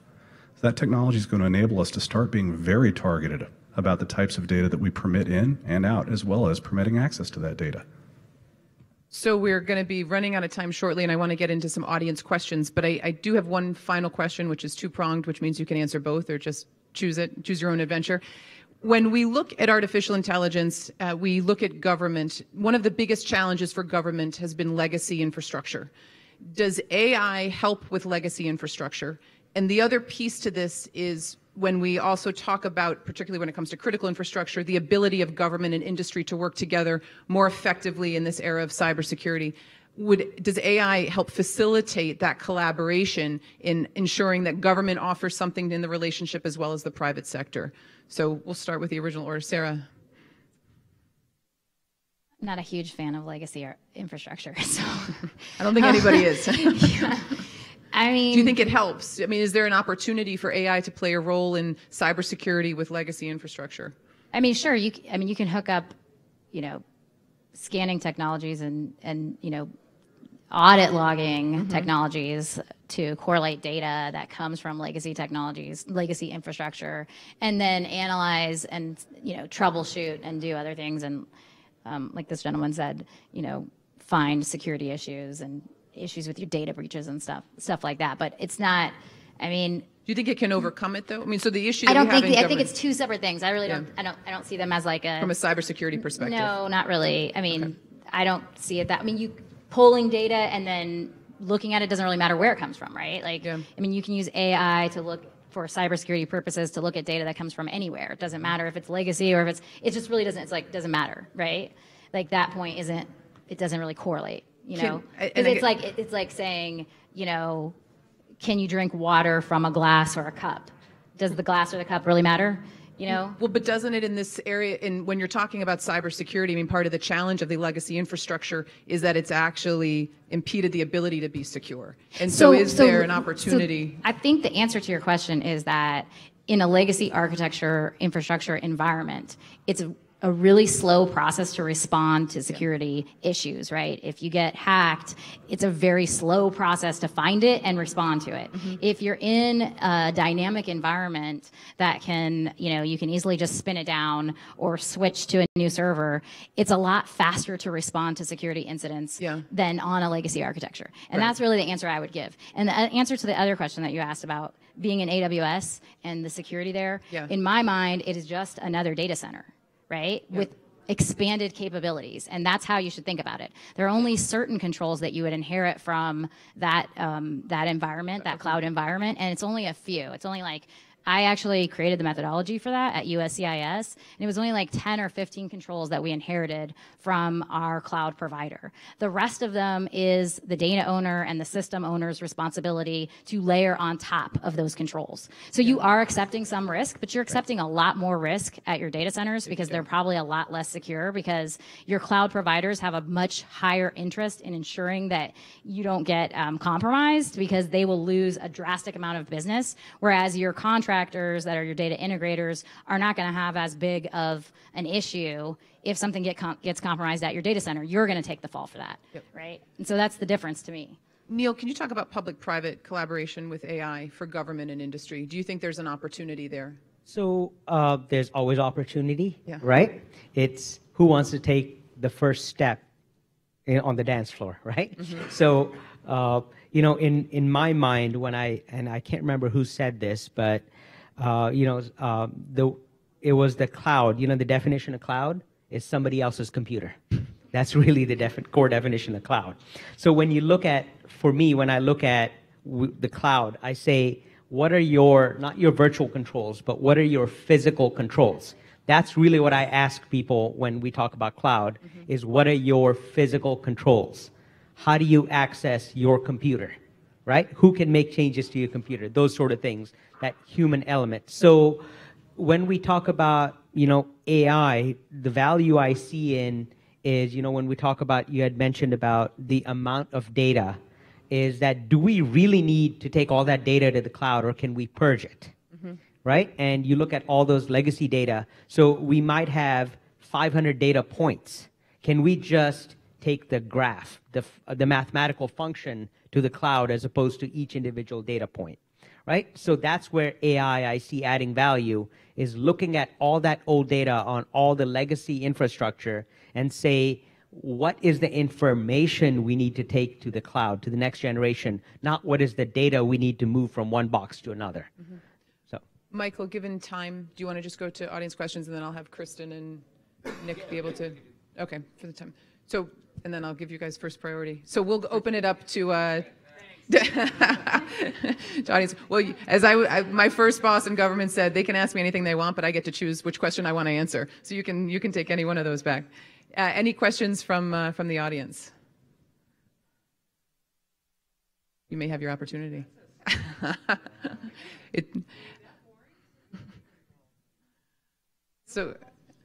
Well, I'll give you, and you can now. I'll give you a third question, and you can choose which one, because I think, in the interest of time, do you think there's an opportunity for Congress to legislate on AI in a way that makes it more effective for government? Effective for government? Congress, wow. in the same sentence. I need to be very careful about how I answer this question. I think that Congress is really looking at spending money on AI. I think that I'm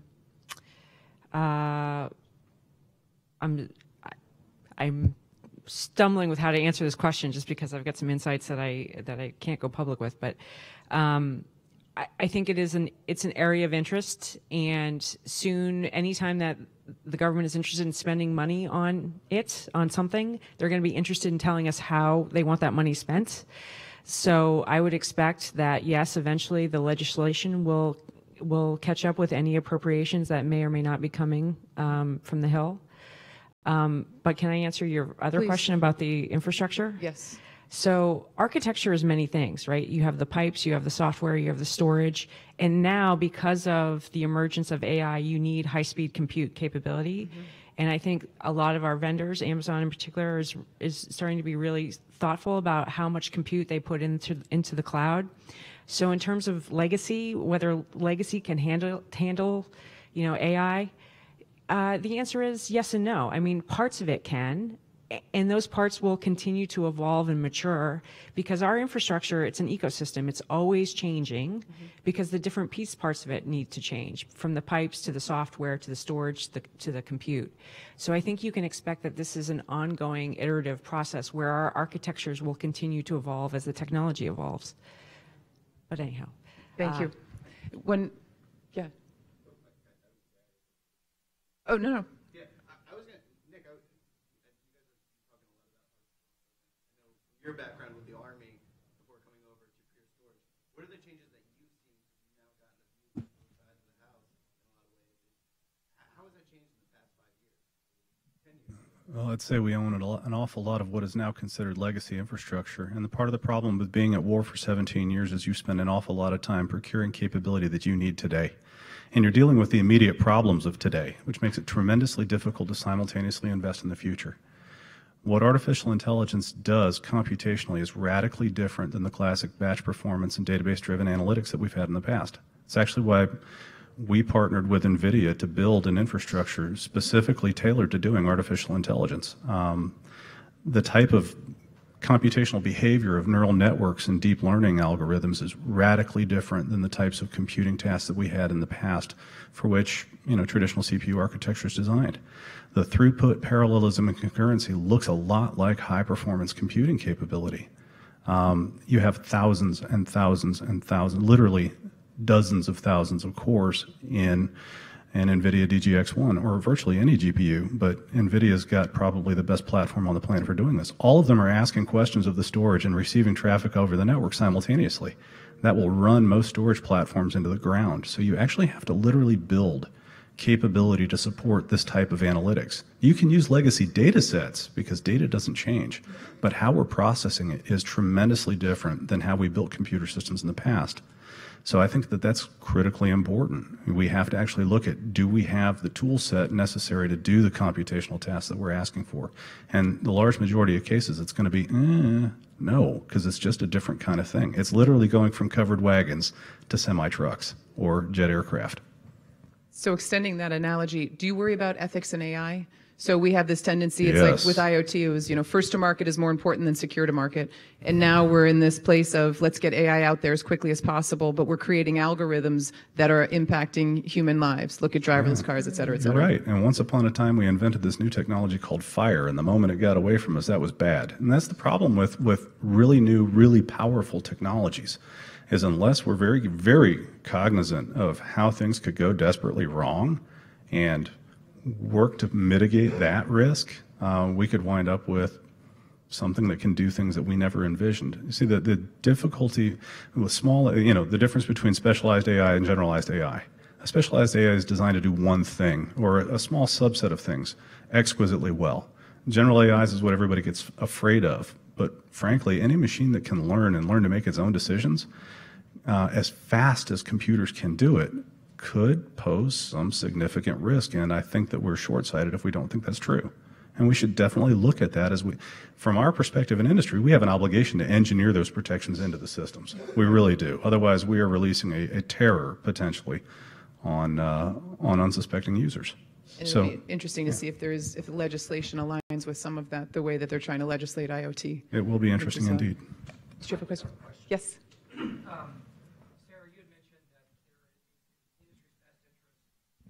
You had mentioned that performance is an industry's best interest because if they don't perform and they're not secure, they won't get business. My question to the panel in general is, how do you as a government hold industry accountable?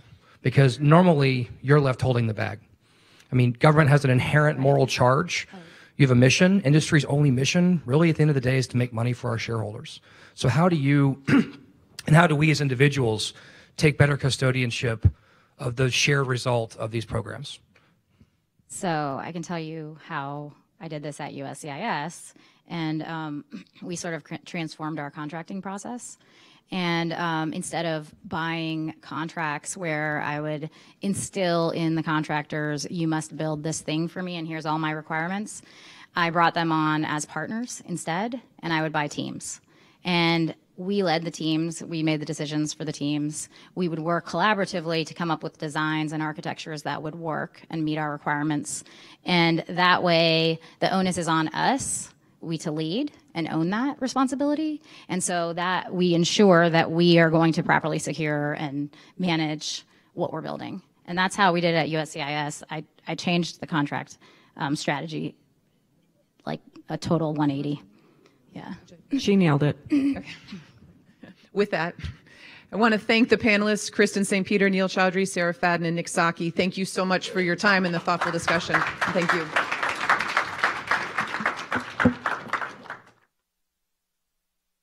Thank you. All right. Okay. Well, thank you very much to our automation panel. With that, Kristen, did you make sure to mention your podcast that will be coming out later this month? So Kirsten is going to be our new podcast host. She will be hosting along with Roger, her co-host. She'll be hosting Cybercast.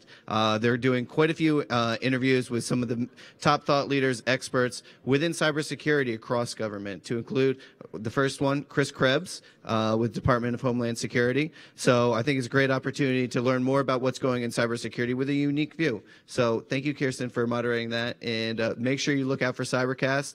Download Cybercast wherever you get your podcasts, whether it's iTunes or the like.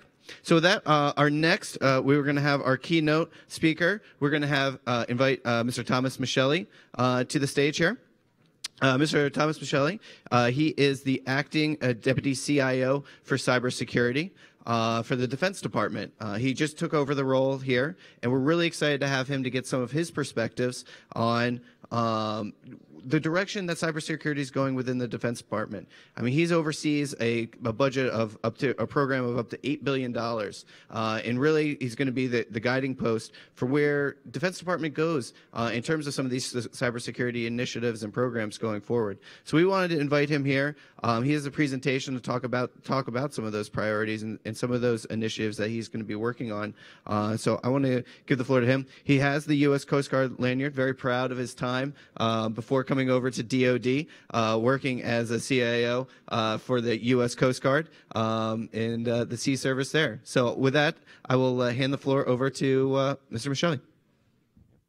Thank you very much. I'm really happy to be here today on behalf of Secretary Mattis, Secretary Shanahan, my boss, Mr. Dana Deasy, the DoD CIO. And when I got the opportunity to speak, they said, "You're going to be doing a keynote." And I said, "Okay, I've never done a keynote before," so I looked it up. And the definition on dictionary.com of a keynote is music, the note or tone on which a key or system of tones is founded. My mom said I'm the only Italian who can't carry a tune, so I'm not going to sing. The main idea or central principle of a speech, program, thought, or action, that might be worthwhile to talk about, or the policy line to be followed as by a party in a political campaign that is set forth authoritatively in advance by an address or other formal announcement. I really can't get in the political realm from where I sit in the Pentagon. They say that's a no-no for me. So I'm going to follow on the main idea, central principle of a speech, program of thought, etc. And the first theme of what we're doing in the Department of Defense is, you'll see here shortly, a thing called partnership.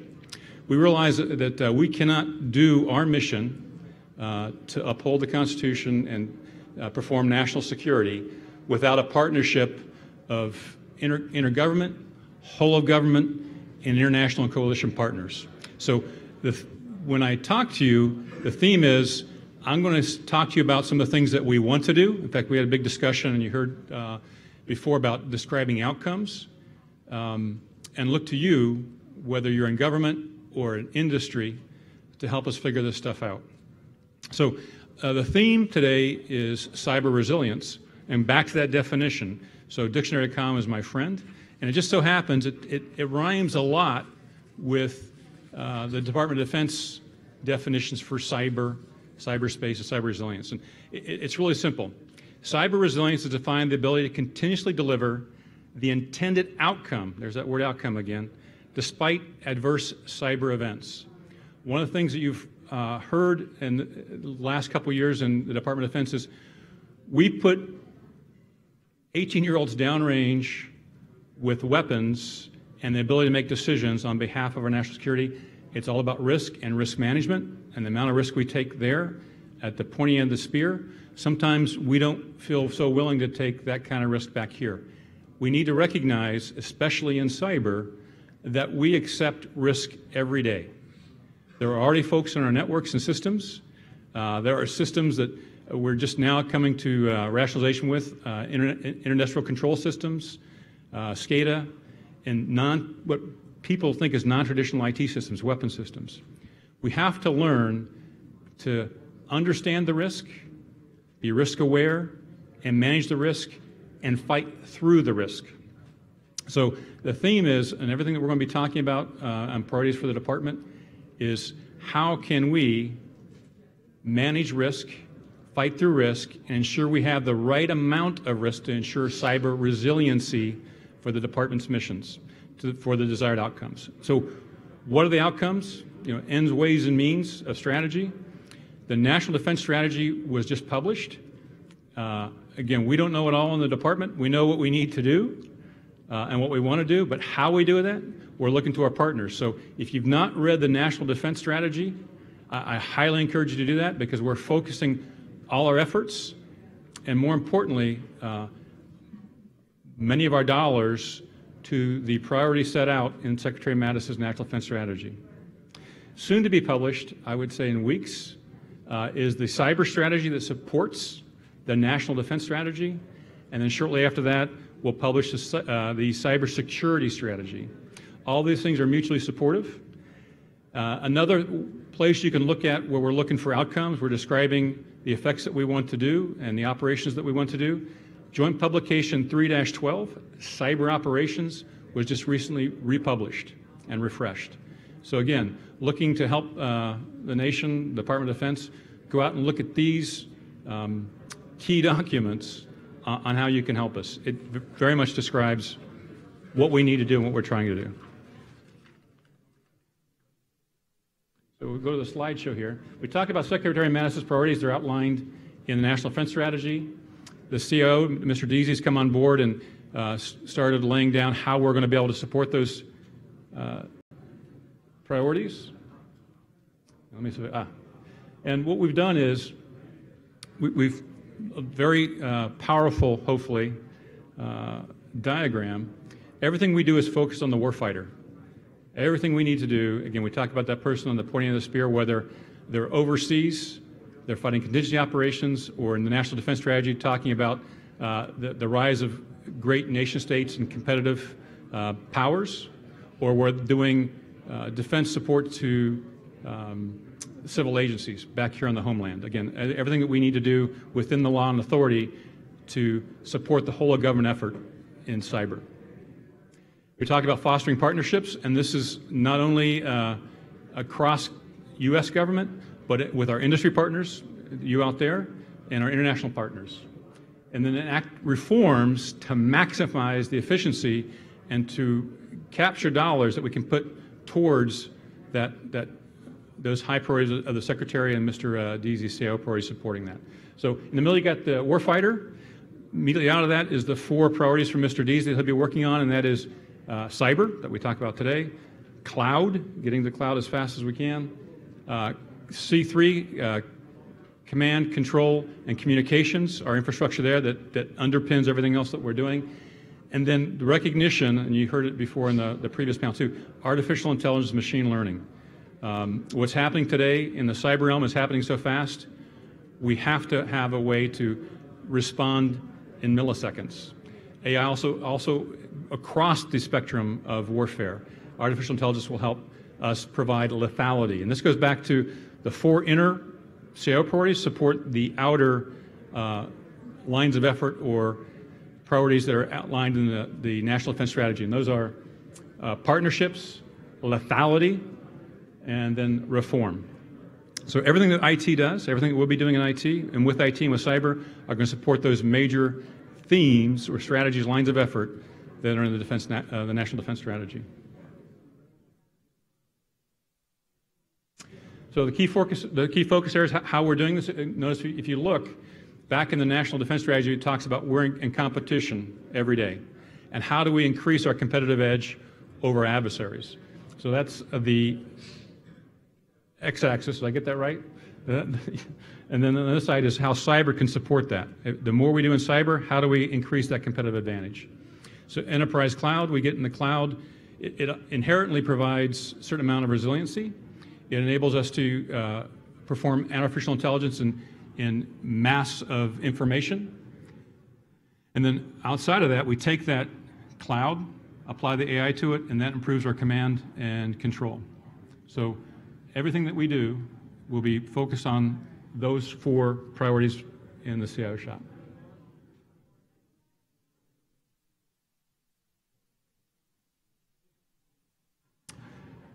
So in cyber, one of the things that we did, we broke down each of those 4 priorities and said, what are the top things that we need to do? And we came up with a top 10 list. I can't go into it without exceeding the classification of this briefing, but just realize, yeah, we've got a top 10 list that we're working them down that provides us focus. One of the parts of the top 10 again, is that C3 part, the command and control and communications piece. Fundamental to that is our networks. And Mr. Deasy, again, focusing on that warfighter across all the military department CIOs, said we need to improve the resiliency of our networks, the capability and resilience of our networks and how we operate on those networks. So you see the components of the secure networks. We're working those into defining outcomes based on those components. And we want to go to, on your left in the blue triangle, what we have today, C2 information networks, and we want to transition through enterprise cloud, other new technologies and capabilities to secure networks, having artificial intelligence on the information and actions that are going across those networks, whether they're our own or our adversaries, and to provide information and capability at the speed of relevance.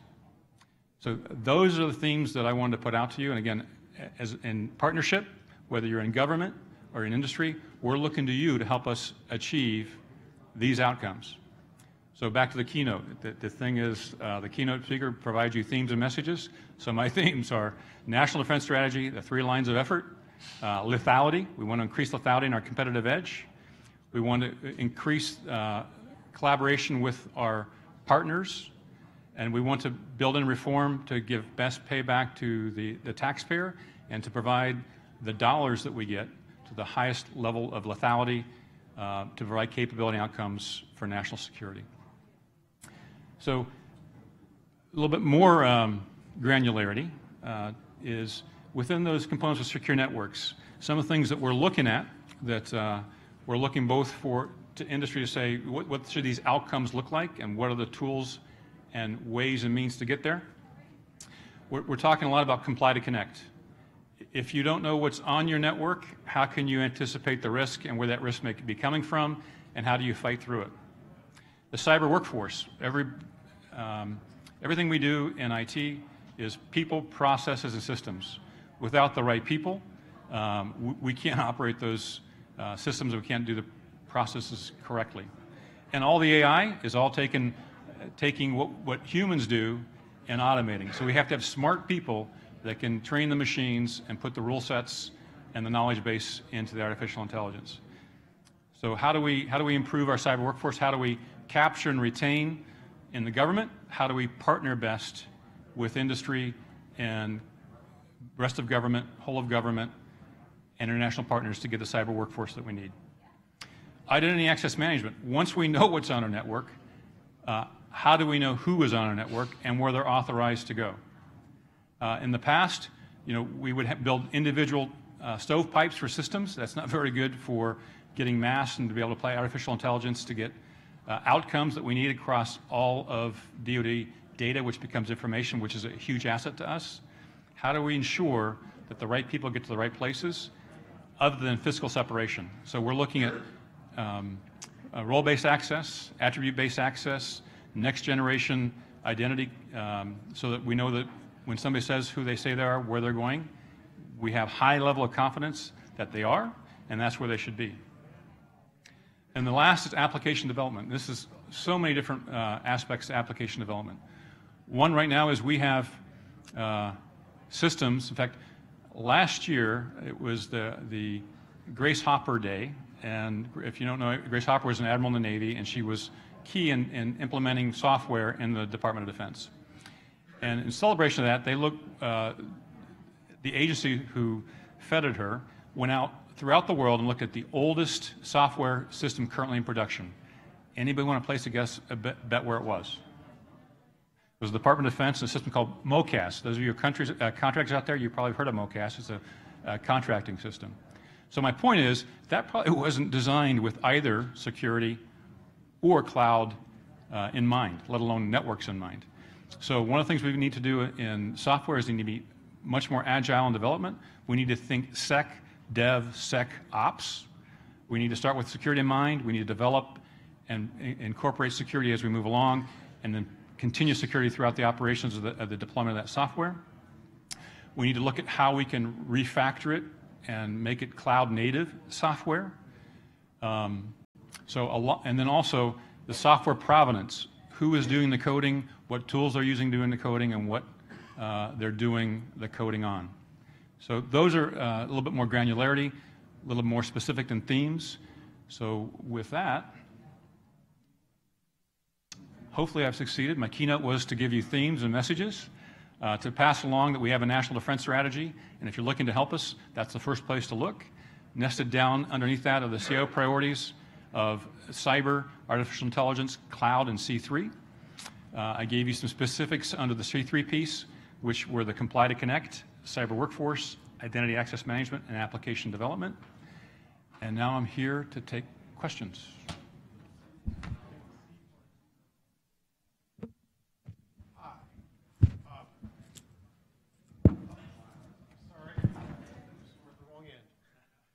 Sidney Friedberg, Breaking Defense.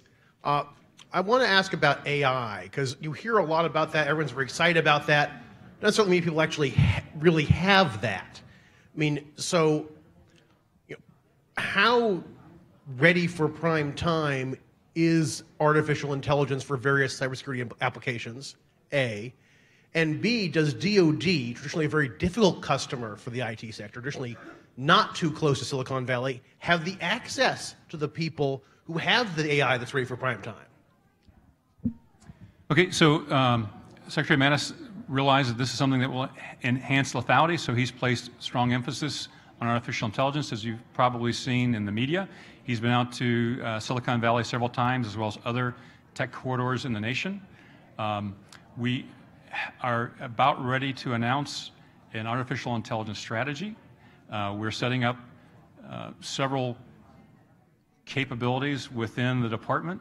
Many of the military departments have a person who's focused on artificial intelligence. And I'm tap dancing a little bit here because we're getting ready to make a big announcement that will come out in weeks, and I don't want to get ahead of that announcement. Is that part of the cyber strategy, or in parallel to it, or just within it? It'll be parallel to. The timing will probably be similar.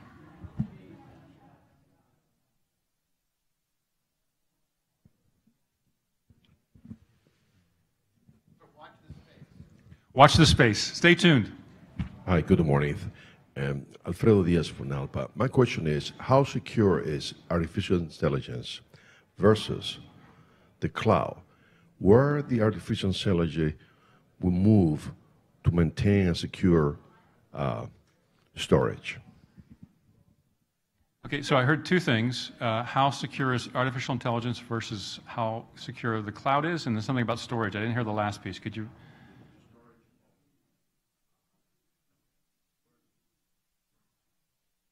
Okay, so each of these things are each of these things will have inherent risk, and we need to be aware of the risk and still be able to move forward and use it to our purposes. So again, I don't have a good answer other than everything in life that we do will have risk. Artificial intelligence, if we define the outcome right, we have trusted partners to develop it, and are aware of the risks that we use when we implement it. I think it's going to be a fantastic tool, something we have to do. And as we move to implement artificial intelligence, we need to keep security and risk in mind. The cloud's the same thing, the same way. There's lots of inherent goodness to the cloud, lots of great security in the cloud. There's a lot of business reasons for commercial clouds to be that way.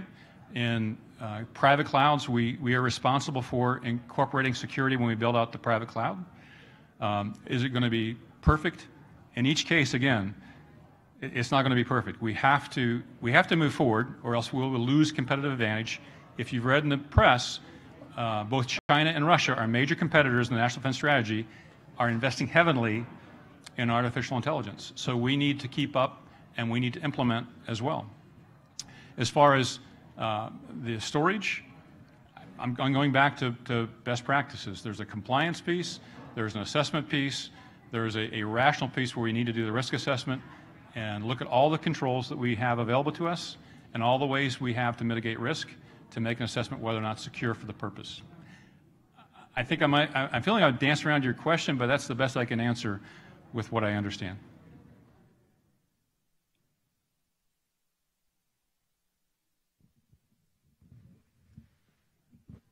Good morning. My name is Charlie Stone from a company called Mokana.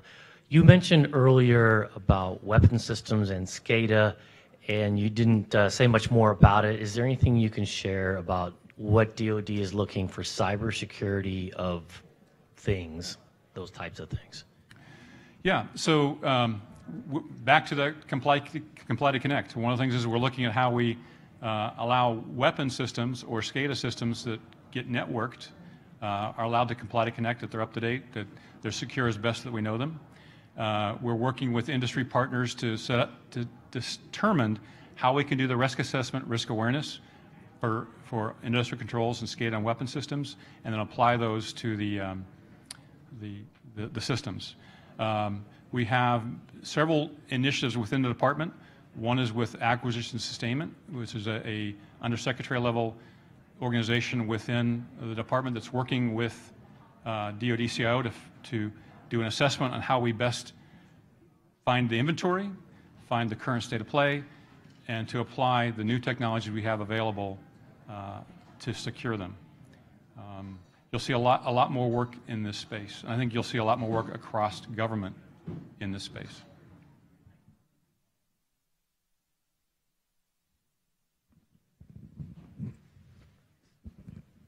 Hey, Justin Doubleday with Inside Defense. I just wanted to ask if there are any updates on how DoD is working with contractors to protect, the data that DoD pushes to them, particularly the sensitive but unclassified data. Yes. So if you haven't heard, there's a organization called the Defense Industrial Base, and this is a voluntary organization. If you're in industry, I highly encourage you to look at it. A brilliant, vivacious, energetic woman works for me, is the lead for the Defense Industrial Base within the DoD CIO. If you get into this forum, you get threat intelligence from the DoD to help you secure your networks, whether it's for the Department of Defense or for your other customers.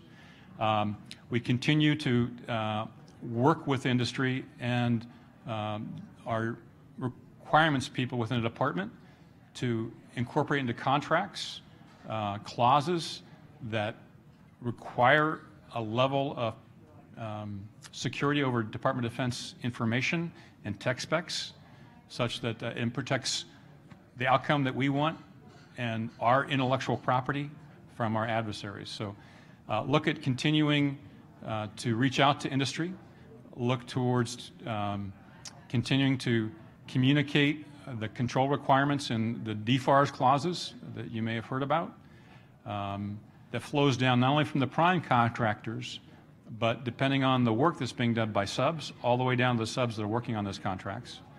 And if you want engagement, further engagement and participation and input, look at the Defense Industrial Base. If you just Google Defense Industrial Base, it'll get you to the website and tell you how you can help us help the government, our nation.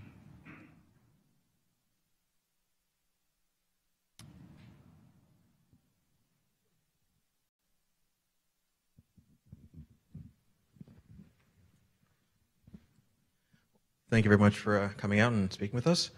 You mentioned international partners being a pillar of both the defense strategy and the cyber strategy. I'm just curious if you can elaborate a little bit more about how international partners play a role and how they help or hurt and whatnot.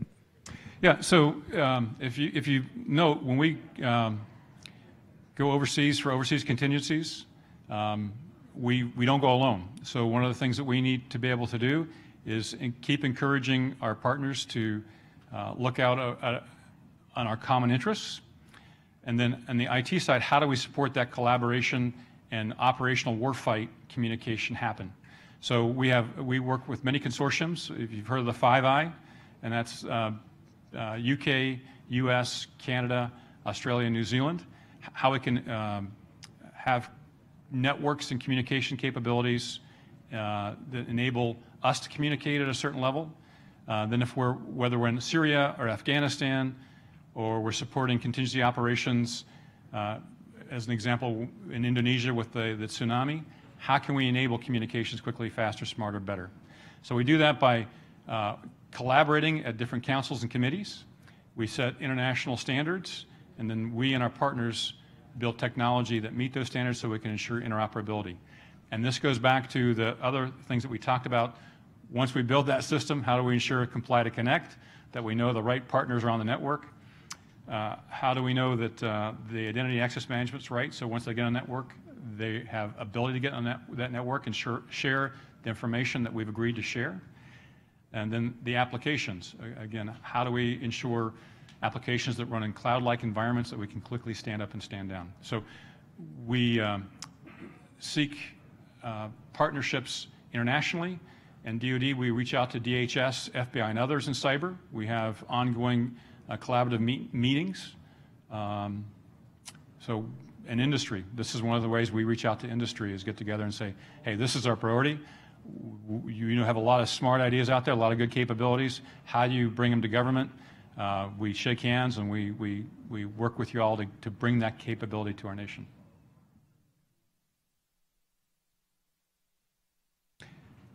I think the last question, because I think we're a little over time. I don't want to take up the rest of your time.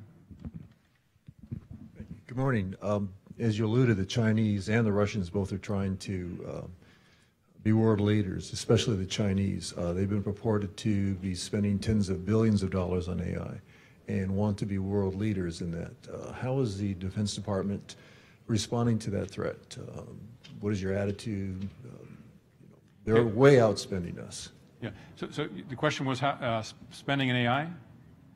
Yeah. So again, this goes back to strategy. We prioritize both resources, and when I say resources, both money and people against those strategies. Part of the strategy is competitive advantage. Artificial intelligence is machine learning, as mentioned in the National Defense Strategy. The cyber strategy will talk about AI, and there'll be a parallel AI strategy published shortly. And when you see that, you can see that we're moving dollars and resources to artificial intelligence. So I want to thank you. I'm sorry. Okay. I want to thank you very much. It's an honor again to represent the department, Mr. Deasy, in these forums. Again, I hope you took away the themes that we're looking for. The big one right now is this partnership. As you read the National Defense Strategy, the cyber strategy, AI strategy, cybersecurity strategy when they come out, if you've got capabilities that help us address those, we're eager to hear from you. It's building that partnership. Thank you very much.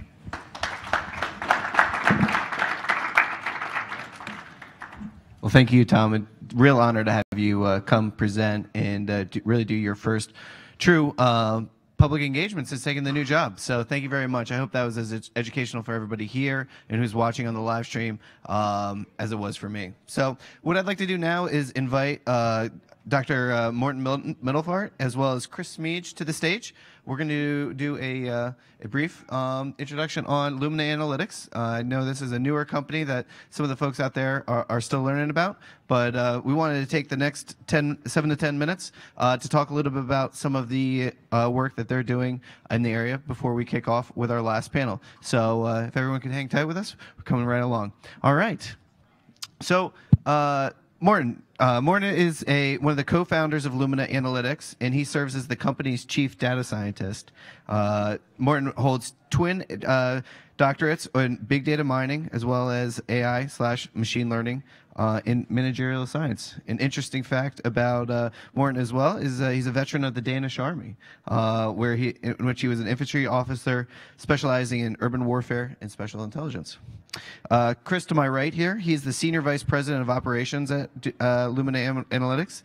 Chris is a data-driven and agile operations leader who excels in motivating high-performance interdisciplinary teams to solve big, messy data problems. So thank you both for joining us. So I just wanted to hit a couple questions and focus on some of the work that Lumina is doing. Lumina is based down in Florida and do quite a bit of work with quite a few national security agencies. I've had the opportunity to learn a little bit about Lumina. They did a video interview for us, which you should look for our website here soon. But I wanted to start by asking you both is, how has your team worked with national security agencies to identify new threats? Well, first, thank you for having us. It's a pleasure to be here. At the core, Lumina specializes in building AI-driven systems to synthesize open source intelligence or open source data for a variety of use cases. Within the national security space, we have assisted a variety of agencies at the federal level, law enforcement, intelligence agencies, in various missions for protecting the homeland in threat identification or lead generation, specializing or leveraging a variety of systems to identify potential threats and actors who are shifting in their behavior from a degree of radicalization to mobilization, and very much focused on behavioral mining and pulling in a variety of different data feeds from social media to beyond that to then map out behavior that's associated with potential actors, both domestically and abroad. And so domestically, that's been lead generation for local and federal law enforcement, and then globally, for inbound threats, looking at various actors who are seeking to enter the country through various immigration processes and helping to assist and augment the data that's available to make those decisions. And so the AI component of that is assisting in prioritizing that, recognizing the vast flows of data that we face today, being able to funnel that down from millions of data points, if not billions, and millions of potential threats, and then feeding that down to an analyst to a short list of 10 to 15 on any given day to augment the decision-making process. Great, great. Morton, could you share some of the thoughts that you've seen from your perspective as well? Yeah, sure. I think the technical perspective on our system is really that we seek to find the needles in the haystack, which is a little bit different from the balance that you traditionally find when you train an AI. So we have to look to unsupervised learning to uncover problems that are typically like the black swan type of nature, the very costly problems that, if surfacing, cost human life or tremendous government or corporate value. So it's a little bit of a different problem because we don't have 10,000s of attack and 10,000s of similar non-attacks to train a system on. So we need to be a little bit more, I want to say, specific in the threat patterns. We want to theorize a little bit more, and then we want to massively test hypotheses to uncover the threats we seek. We're following up with, earlier, I should say, we had the automation and artificial intelligence panel, and it seems like it's quite a theme throughout the day today. What are some of the impact? What are some of the thoughts that you guys have seen in terms of the direction and use of AI and machine learning from a national security standpoint? Yeah, I think that the most important things is that we have been able to uncover threats that you never heard about. In other words, stuff that was reported to proper authorities and then dealt with. And also we know that these are not threats that was otherwise uncovered, at least not in any way detected in the same way. So yeah, so from an algorithmic standpoint, we know that we're onto something, and we think that in the future we're going to see more and more of that. The intent with AI, in our opinion, is that we want to try to uncover threats as detailed as possible, but we want to also have the human being be at the end of that string of data processing to make the last call. Because there's another thing when we talk AI and human being that is different. The human being is very good at making a judgment based on very few data points, whereas AI is typically extremely good if it gets tens of thousands, if not hundreds of thousands of data points. And the internet, if we're mining unstructured information, is a lot of data points. But at the end of the day, once we uncover the threat, we want a human being to make that assessment. And also, given the nature of the problems we seek, we want to rig the systems a little bit more to the false positive side, to where a human can then process that. And you know, so yeah, so that's definitely a direction that we see. That's also a slightly different angle on the traditional automation scheme. Excellent. What are some of the most effective methods to harness external data to identify threats? One of the key elements that we're looking at is the integration factor of integrating a variety of different sources together, but then it's the key of being able to then identify seemingly or like entities within that. So entity resolution, a great deal of text analysis, text mining in that, and then being able to present an analyst with a high resolution data feed that provides not just topical analysis, keyword analysis, or tags of data, but then starting to be able to uncover the relationships that tie two different documents together, that overlay that with a geographical positioning of where that content's emanating from, and then looking at the velocity of any topic that's coming from any specific actor, and being able to link these different overlays of data, so different layers associated with the same individuals, different entities, different places, and then linking those relationships together. And so from an unstructured or open source data perspective, it's truly about looking at the intelligence problem of integrating a number of different data sources together, validating those sources, identifying like entities, and then being able to integrate the various findings and implications that can be deducted from or being deduced from the integration of all those different sources. And so our systems work to then start at the top of that funnel and then pull that down so you have the literal data, but then you also have the derivative information that's associated with that, which then empowers an analyst to make a more informed decision on the back end of it. Wonderful. Okay, well, thank you very much to you both. I think we're going to move on now to the infrastructure panel. But if you want to learn more about Lumina Analytics, we did a video interview with both Morton and Chris. Chris especially talked a lot about the very interesting program that they're doing with opioids and fighting that crisis crossing the country right now. And Morton does a deeper dive in terms of some of the work that they're doing for national security. So look for that to be posted on our website here as early as next week. So thank you to you both, and I want to invite our next moderator, who will be Amanda Ziada, our reporter, who will start with our infrastructure panel. So thank you very much, guys. Thank you.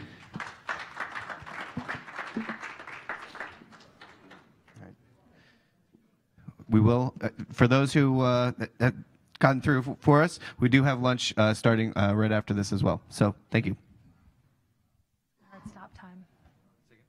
What's my hard stop time? 11:45. All right. Hello, everyone. My name is Amanda Ziada. I'm a reporter here with Government CIO Media. All right. We have the critical infrastructure panel and then lunch. So almost there.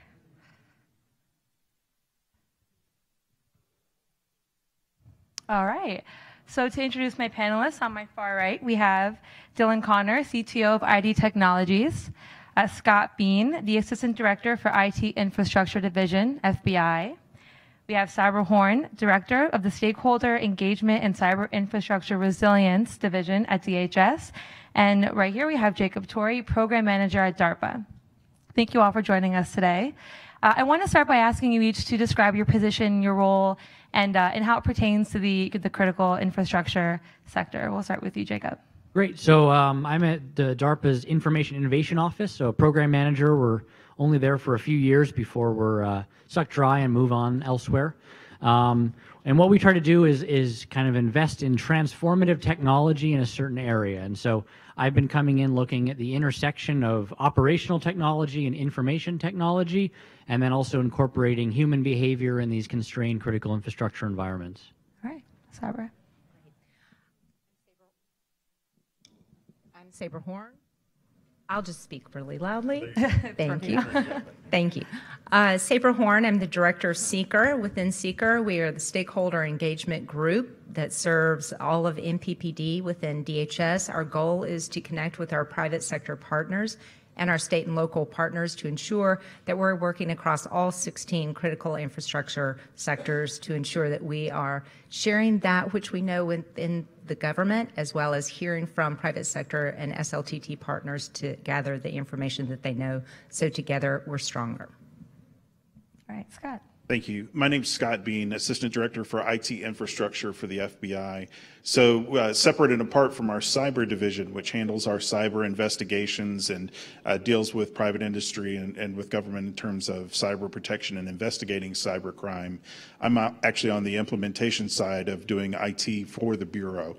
In my role, I oversee all the FBI's networks across all enclaves.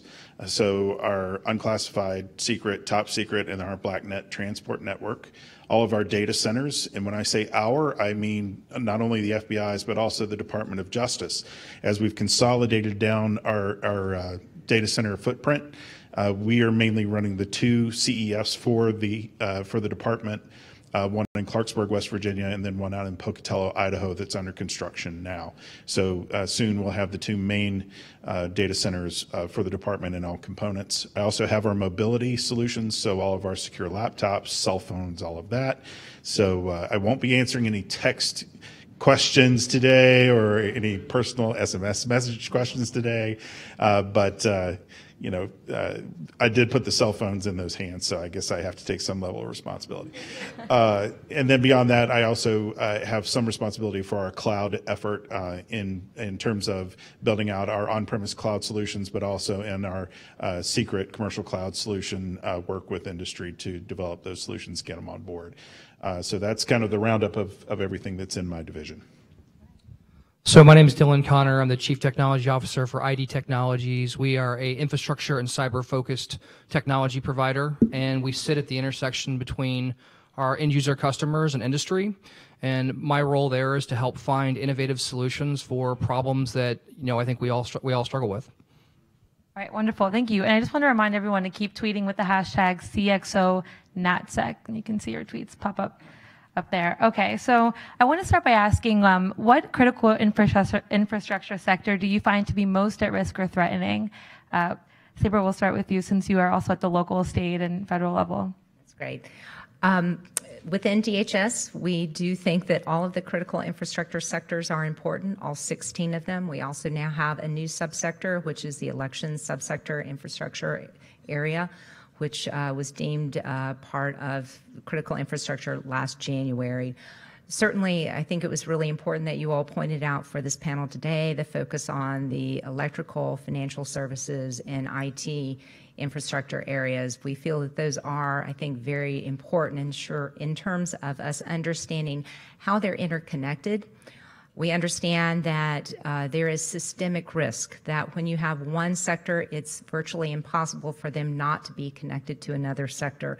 We saw with the WannaCry incident, vast within almost 24 hours, over 150 countries were somehow impacted by a relatively simple ransomware cyber threat. But yet, because of the interconnected nature of how our infrastructures work, there were very many who had been affected by the unfortunate incident. So our goal here is to ensure that we understand what that interconnectedness is, we understand the risks within the various sectors, and that we're working to help us all raise our level of preparedness together. Scott? I completely agree with what Saber was just saying. All of them are important. There are certainly the key ones. You know, electrical is a huge one, and then also, of course, the IT infrastructure. That becomes even more important as we bring more and more capabilities online, as we bring more of the Internet of Things, as we bring more AI and machine learning to bear.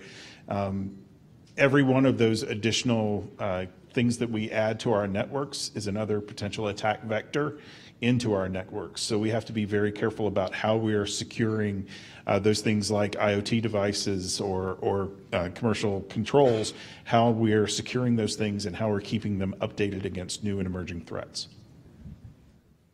So I don't know if this is actually a formal critical infrastructure area, but I think the infrastructure associated with identity is under threat. I think that in this age of media and social media and the ability to instantly have a public voice, I think that the ability to be anonymous and to maintain your own identity is actually another area that's critical. Right. And Jacob, would you like to add anything? Or? Okay. Well, let's jump into the two programs you work on. And I know we talked about red teaming before and how that that intersects with this conversation. Sure. So I have two programs I think fall nicely under this umbrella of infrastructure, critical infrastructure.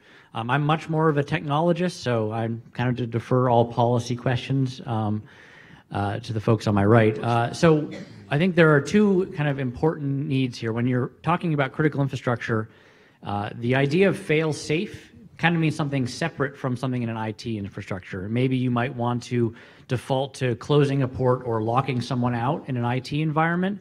In an operational environment, if something's on fire, say at an oil well, fail-safe may be something very different where you kind of default back to allowing people in remotely and to be able to turn that off and make something safe. So you have this kind of interesting place where the IT world is being connected to the OT world. And I have two programs. One is looking at how do we protect legacy systems. And when I say legacy systems, I mean everything that you can buy on the market today, because by the time it's come to market, it's already been through this long process of requirements, development, certification, and actually kind of shipping. And so by the time something's out, it's already considered legacy. So how do we mitigate the vulnerabilities that are inevitably going to show up? And how do we provide kind of broad and long-term protections against those types of vulnerabilities for legacy systems? And the second one is looking at if all of those systems we assume are somehow protected, how do you configure those? It's quite likely that you can configure systems insecurely even if they are in themselves securely. So this all came from some work that I did before when I was actually red teaming some industrial control systems. We were targeting how to remotely trigger cyber attacks that would cause loss of life or limb. And what was shocking was not that in 2 weeks we were able to, having never seen the system before, be able to get in and achieve almost all of our goals to that end, but it was that we never had to write a single buffer overflow or exploit or malware. All we were using was default configurations or unsafe extra functionality that was there, because these systems are just COTS all off the shelf. And the vendors of that want to make sure that works in a turnkey fashion across the board. And so they want every feature in there, and they kind of leave it up for the integrator to be able to put that all together. And so what we found is you can cause some really devastating effects with basically the low-hanging fruit of default passwords, diagnostic ports and other things left open, and just using the functionality that's kind of built into the system and left on because the system works. Why would you turn it off? So what do you find to be the most challenging aspects of trying to patch these vulnerabilities in the work that you're doing now? Well, so what's interesting is my first program doesn't actually try to patch vulnerabilities. It tries to put them in such a way where they have been mitigated. So we take broad classes of attacks off the table. So the vulnerabilities, I think it's very difficult to patch those and keep up with it. I mean, we're seeing IoT devices that are essentially unpatchable, or you're moving from the notion of 0 day to an end days to forever days, where the company's gone out of business and now you have essentially this kind of attack surface sitting out there. So we're looking at techniques using structured binary diversification to be able to actually say, okay, it doesn't matter if there's a vulnerability in there. As long as it's in the stack or the heap or the globals of the program, we can make sure that it can't actually allow an attacker to cause any type of negative effect. Okay, and similarly, Scott, considering your global footprint and outreach, what challenges do you face trying to secure these complex systems? Certainly, especially as we're providing support to our legal attaché offices around the world and trying to provide connectivity to our resident agencies, our small offices that are spread out around the country.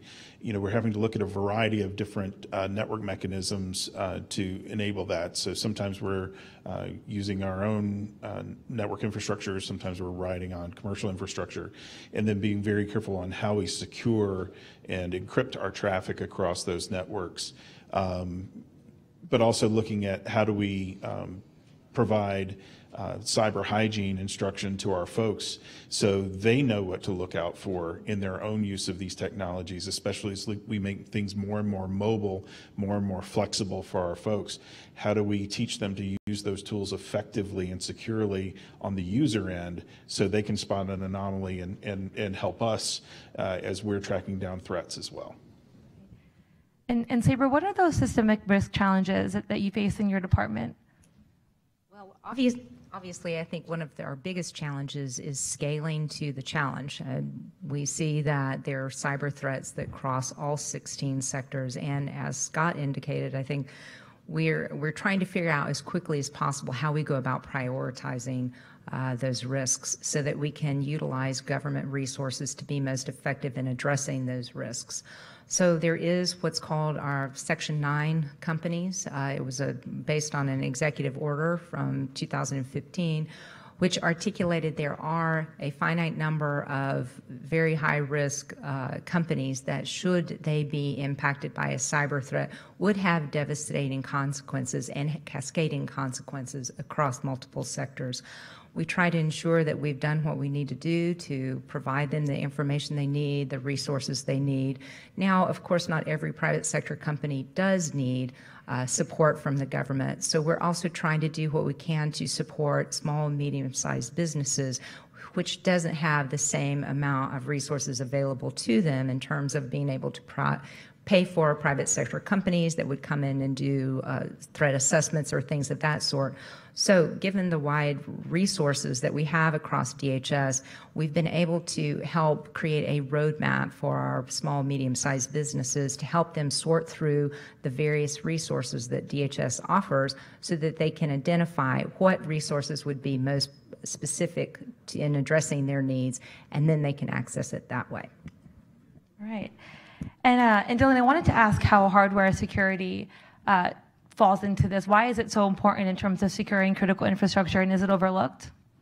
Yeah, no, I think it oftentimes is overlooked. I think that when you talk about security, oftentimes you're talking about policy or physical security or network security, and the devices that we held in our hands and carry in our pockets and are everywhere. I mean, I think that this TV is probably a computer. These speakers are probably computers. You have attack surfaces everywhere, and I think the general IT security focus has been on the network. And I think that as we move into a more distributed security environment, that we're going to have to start paying attention to hardware configuration security more. I think Dylan makes a good point there. Understanding your supply chain, understanding where your gear is coming from and who's touching it before you get it and put it into use in your systems is critically important and will continue to be important as we move forward. And is this where you prioritize risk management? I think that the commercial sector is oftentimes motivated by financial pressures, which of course is their job, and the government's motivated by a higher calling, a moral authority. Right? The government has a mission, no matter what the mission is, and I think that it's time for our commercial industries to start paying more attention because they also have a responsibility for all of our safety. Actually, I'll add on to what Dylan just indicated, which is we agree, which is private sector, as owners and operators of more than 90% of the critical infrastructure, and especially such a important customer in terms of our ability to understand who is being affected by the cyber threat, there's a responsibility that we all have in ensuring they're working together to raise that level of protection collectively. And so we do see that private sector has a very important role to play. We'd like them to work with us to become more secure, but thank you for making that important point. We believe in the bi-directional sharing of information, ensuring that not only is the government able to provide the information that they know, which can't be known by private sector, but we also have to ensure that private sector is sharing with the government that which they know, so that we're able to quickly address the threats as they arise. And Saber, to that point, how does your department prioritize the risk that it provides to critical infrastructure companies and sectors? Is that a challenge as well? Yeah, as I mentioned, the Section 9 companies are very important. We do try to look across all 16 sectors and understand from a cyber perspective where the risk lies. We're also working with companies to understand precisely what risks exist.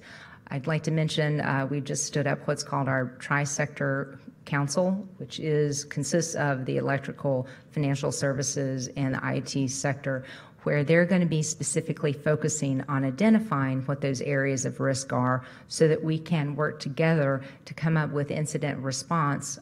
And I'd like to highlight that they're even working on understanding what the triggers of cyber attacks might be across those sectors so they can address that very proactively.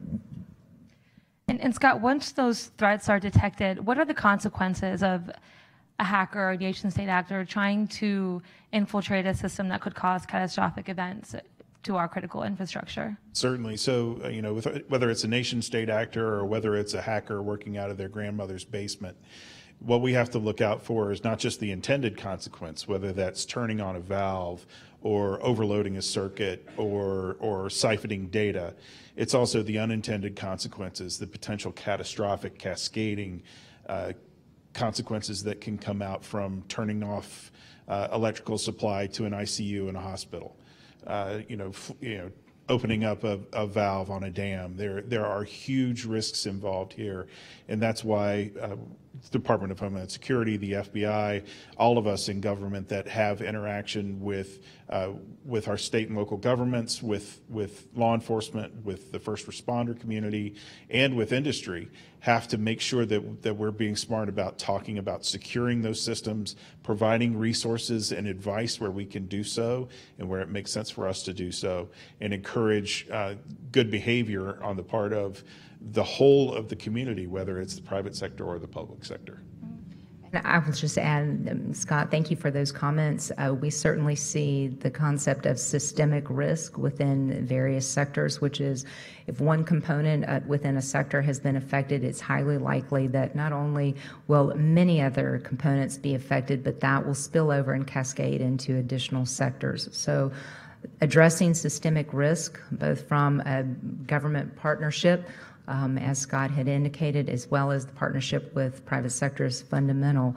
We're trying to build what we call the collective defense of what we're able to accomplish together, which is together we're going to be able to be stronger, and only by working together and knowing what each other knows, we'll be better off. And Jacob, considering the programs that you're working on, does legacy technology increase this risk? And yeah, I think there's kind of two elements. One is there's the actual legacy technology itself, which I think the risks are fairly well known. I think the other issue is more to your systemic risk is a lot of the companies that are fielding this, they're very highly capitalized. They have very little to invest in proactive cybersecurity, but the downsides, the externalities of a breach are massively impactful beyond them. So the power grid is a great example. Power utilities are highly regulated, highly capitalized, and really the only times they can raise their rates is when there's some kind of crisis, so in the event of compromise. And so, but we all depend on them in the systemic risk, and they've all been kind of through innovation connected. We have a program, Radix, which is looking at how do you secure the power grid when the utilities don't really want to trust the DoD being on their network? How do we look through the power grid through kind of clever analytic techniques to be able to detect and respond to cyber attacks against the power grid before they become this very big crisis? And so that's something that we're looking at as well, is that there's also kind of the economic and the business challenges as well, that when coupled with this legacy infrastructure creates kind of a very dangerous place to be. And is legacy technology still a concern or risk or problem in your departments? Certainly for the FBI, it's a concern for us. We're trying to be smart as we're doing our IT modernization, that we're not just doing iterative, taking the next model of the things that we've always used before, but trying to take those technological leaps forward that more modern networking has allowed us, in terms of instead of relying on physical infrastructure all the time, trying to move to more network-based outcomes. So, there's quite a bit that we're trying to do to get off of old legacy, because we do see the risk in sitting on it. I would also add that we found from the assessments that we do that particularly the elections infrastructure had a tremendous amount of legacy systems across the states and localities. They simply didn't have the resources to be able to afford to invest in upgrading or even patching some of their systems. So we were able to provide them specific guidance as to how they might go about mitigating those circumstances. And also certainly Congress has provided over $350 million in the last several months to ensure that the states are able to afford upgrading. Dylan, are you seeing the similar concerns with the agencies that you work with? Yeah, I think they're universal concerns, and I'll say even further, they're industry concerns. The reality is that these types of things tend to become enforcement and compliance after a terrible disaster, right? I mean, laws get written to correct mistakes that only happen one time, and I think that industry in general needs to partner better with the government to create a more proactive stance towards security. I think that a lot of the diversification you see in our industry is for the sake of diversification's sake. So I could say that widget A is better than widget B in a way that no one really cares about who's actually an operator of that technology. And I think that as, custodians of the technology, I mean, you mentioned that 90% of the critical infrastructure is owned or operated by private industry. Private industry makes everything, right? I mean, the government operates equipment, they operate the mission, but that technology comes from private industry, and I just can't stress enough that leaning in as a commercial entity to the folks who are here on the stage is one of the most critical things we can do to participate in securing our nation. All right. So going back to the power grid mention, I wanted to ask, I was covering a hearing last week, the Homeland Security Committee's hearing about Russia's election meddling, and Christopher Krebs, the Undersecretary of NPPD at DHS, he was asked if he thought that Russia's recent cyber war on Ukraine's critical infrastructure and their power grid was essentially a testing ground for techniques and what's to come. And Krebs agreed, and I think it's been written about and discussed since that blackout. But I wanted to ask your opinions and thoughts, if you thought that was a fair assessment, and regardless what we're doing as a nation in your respective organizations to thwart that potential threat or react or identify an attack like that if it were to happen. Whoever would like to jump in. All right, I figure I have to take that one, right? So certainly I agree with our Undersecretary's comments in regards to the nature of the threat, but we're seeing not only criminal enterprises that are trying to affect critical infrastructure via cyber attacks, but certainly nation states have become more of an issue as we've seen over the last few years.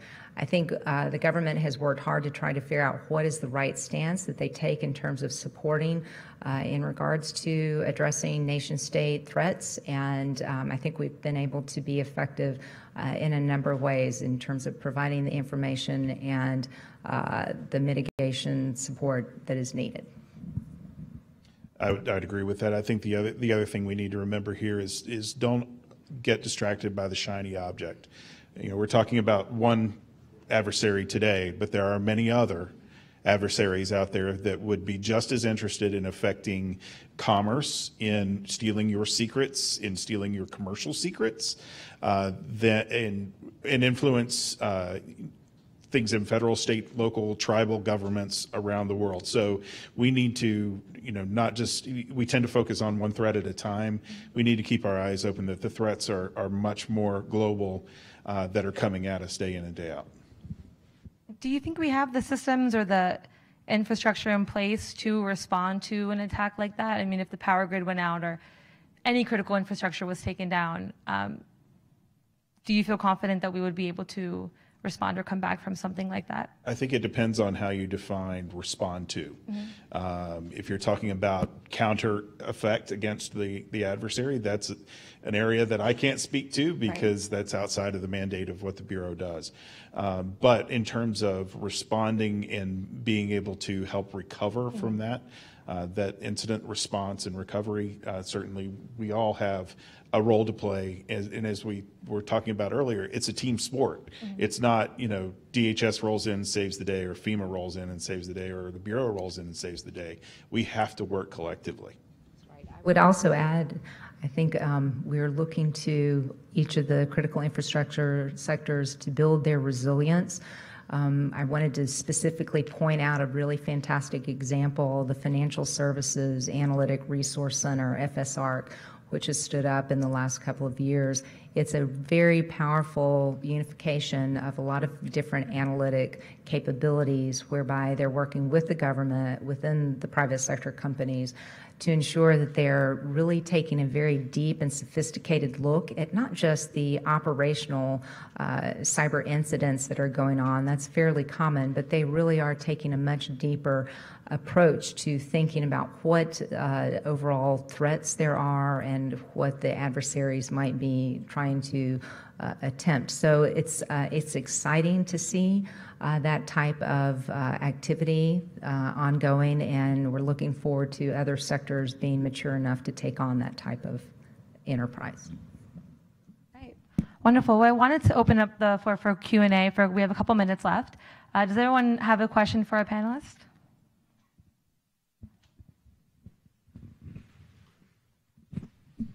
Hi, thank you. My question, after I've also watched some of the hearings, with the Election Assistance Commission, and there was, I guess, a statement made that information and intelligence is coming to the state CIOs at classified levels, but where to take action and work like locally is not at that cleared level. So I understand sometimes there are cross-domain solutions that can help with taking classified information and transferring it to a classification level that's, disseminatable to those who can receive it.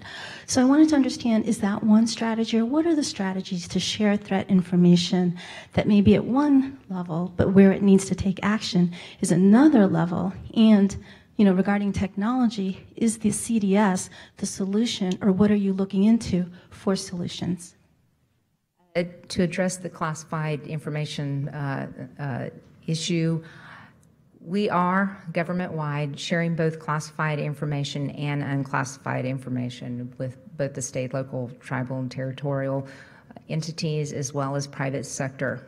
There are cleared individuals within the private sector, as well as cleared individuals now with the states.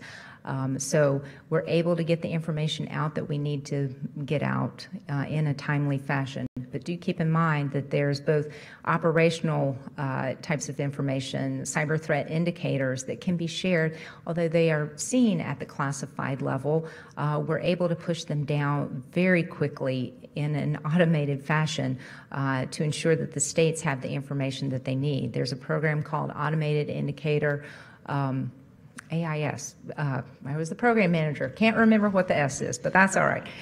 Which shares machine time, real-time machine-to-machine information, the cyber threat indicators, so that no human has to intervene. It's pushed out automatically. That goes to the states through the MS-ISAC, which is the multi-state ISAC. And they're able to act on that information. It goes to a wide range of folks. We have stood up the Elections Infrastructure ISAC, which pushes this information to over 1,000 members within the states and localities. So I think that has been extremely effective. I would also highlight the success of ISACs within our various sectors. They are absolutely critical and fundamental in making sure the information is shared at unclassified levels as quickly as possible. At a larger level, I think that what you're really talking about is an information dissemination problem. And if you look at the rate information is being created and the rate it's being consumed and how do you share it with such a varied audience, you're looking at inter-object level permissions management. And as recently as a couple years ago, that's not even possible to think about. With the advent of blockchain and AI, you're going to see industry start to innovate around the ability to provide you a feed that's tailored for your individual identity based on attributes, location, role in the organization. That is emerging. I think we have time for one more question. Hi, Alfredo Diaz from NALPA. Jacob, thanks to NARPA, we all have a lot of comfort in our daily life. Believe me, you can ask him. Has DARPA do a very extensive research on the artificial intelligence and a program aggressive enough to compare to other nations overseas? Sure. So I think DARPA's always been investing heavily in AI. A lot of the kind of excitement of AI in the recent time has actually been from exploiting algorithms that were developed partially due to DARPA's funding back in the 80s and 90s that just now between faster network links, faster processors, or specialized processing units are now able to actually work at the scale that we're looking for.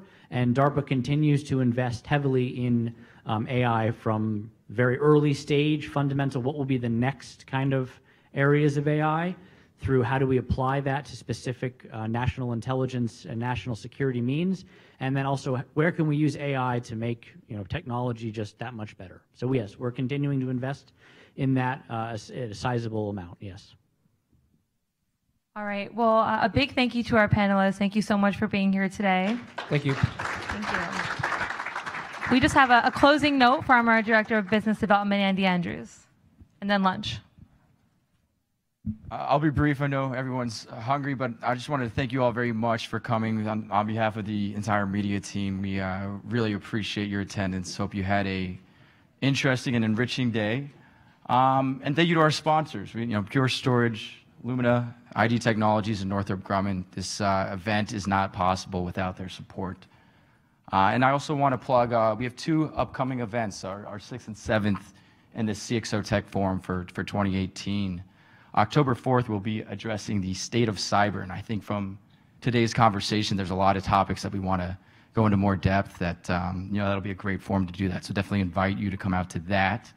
And we'll be revisiting AI and machine learning on November 4th. So stay tuned. You'll see plenty of notice from us and look forward to seeing you all out again. Thank you.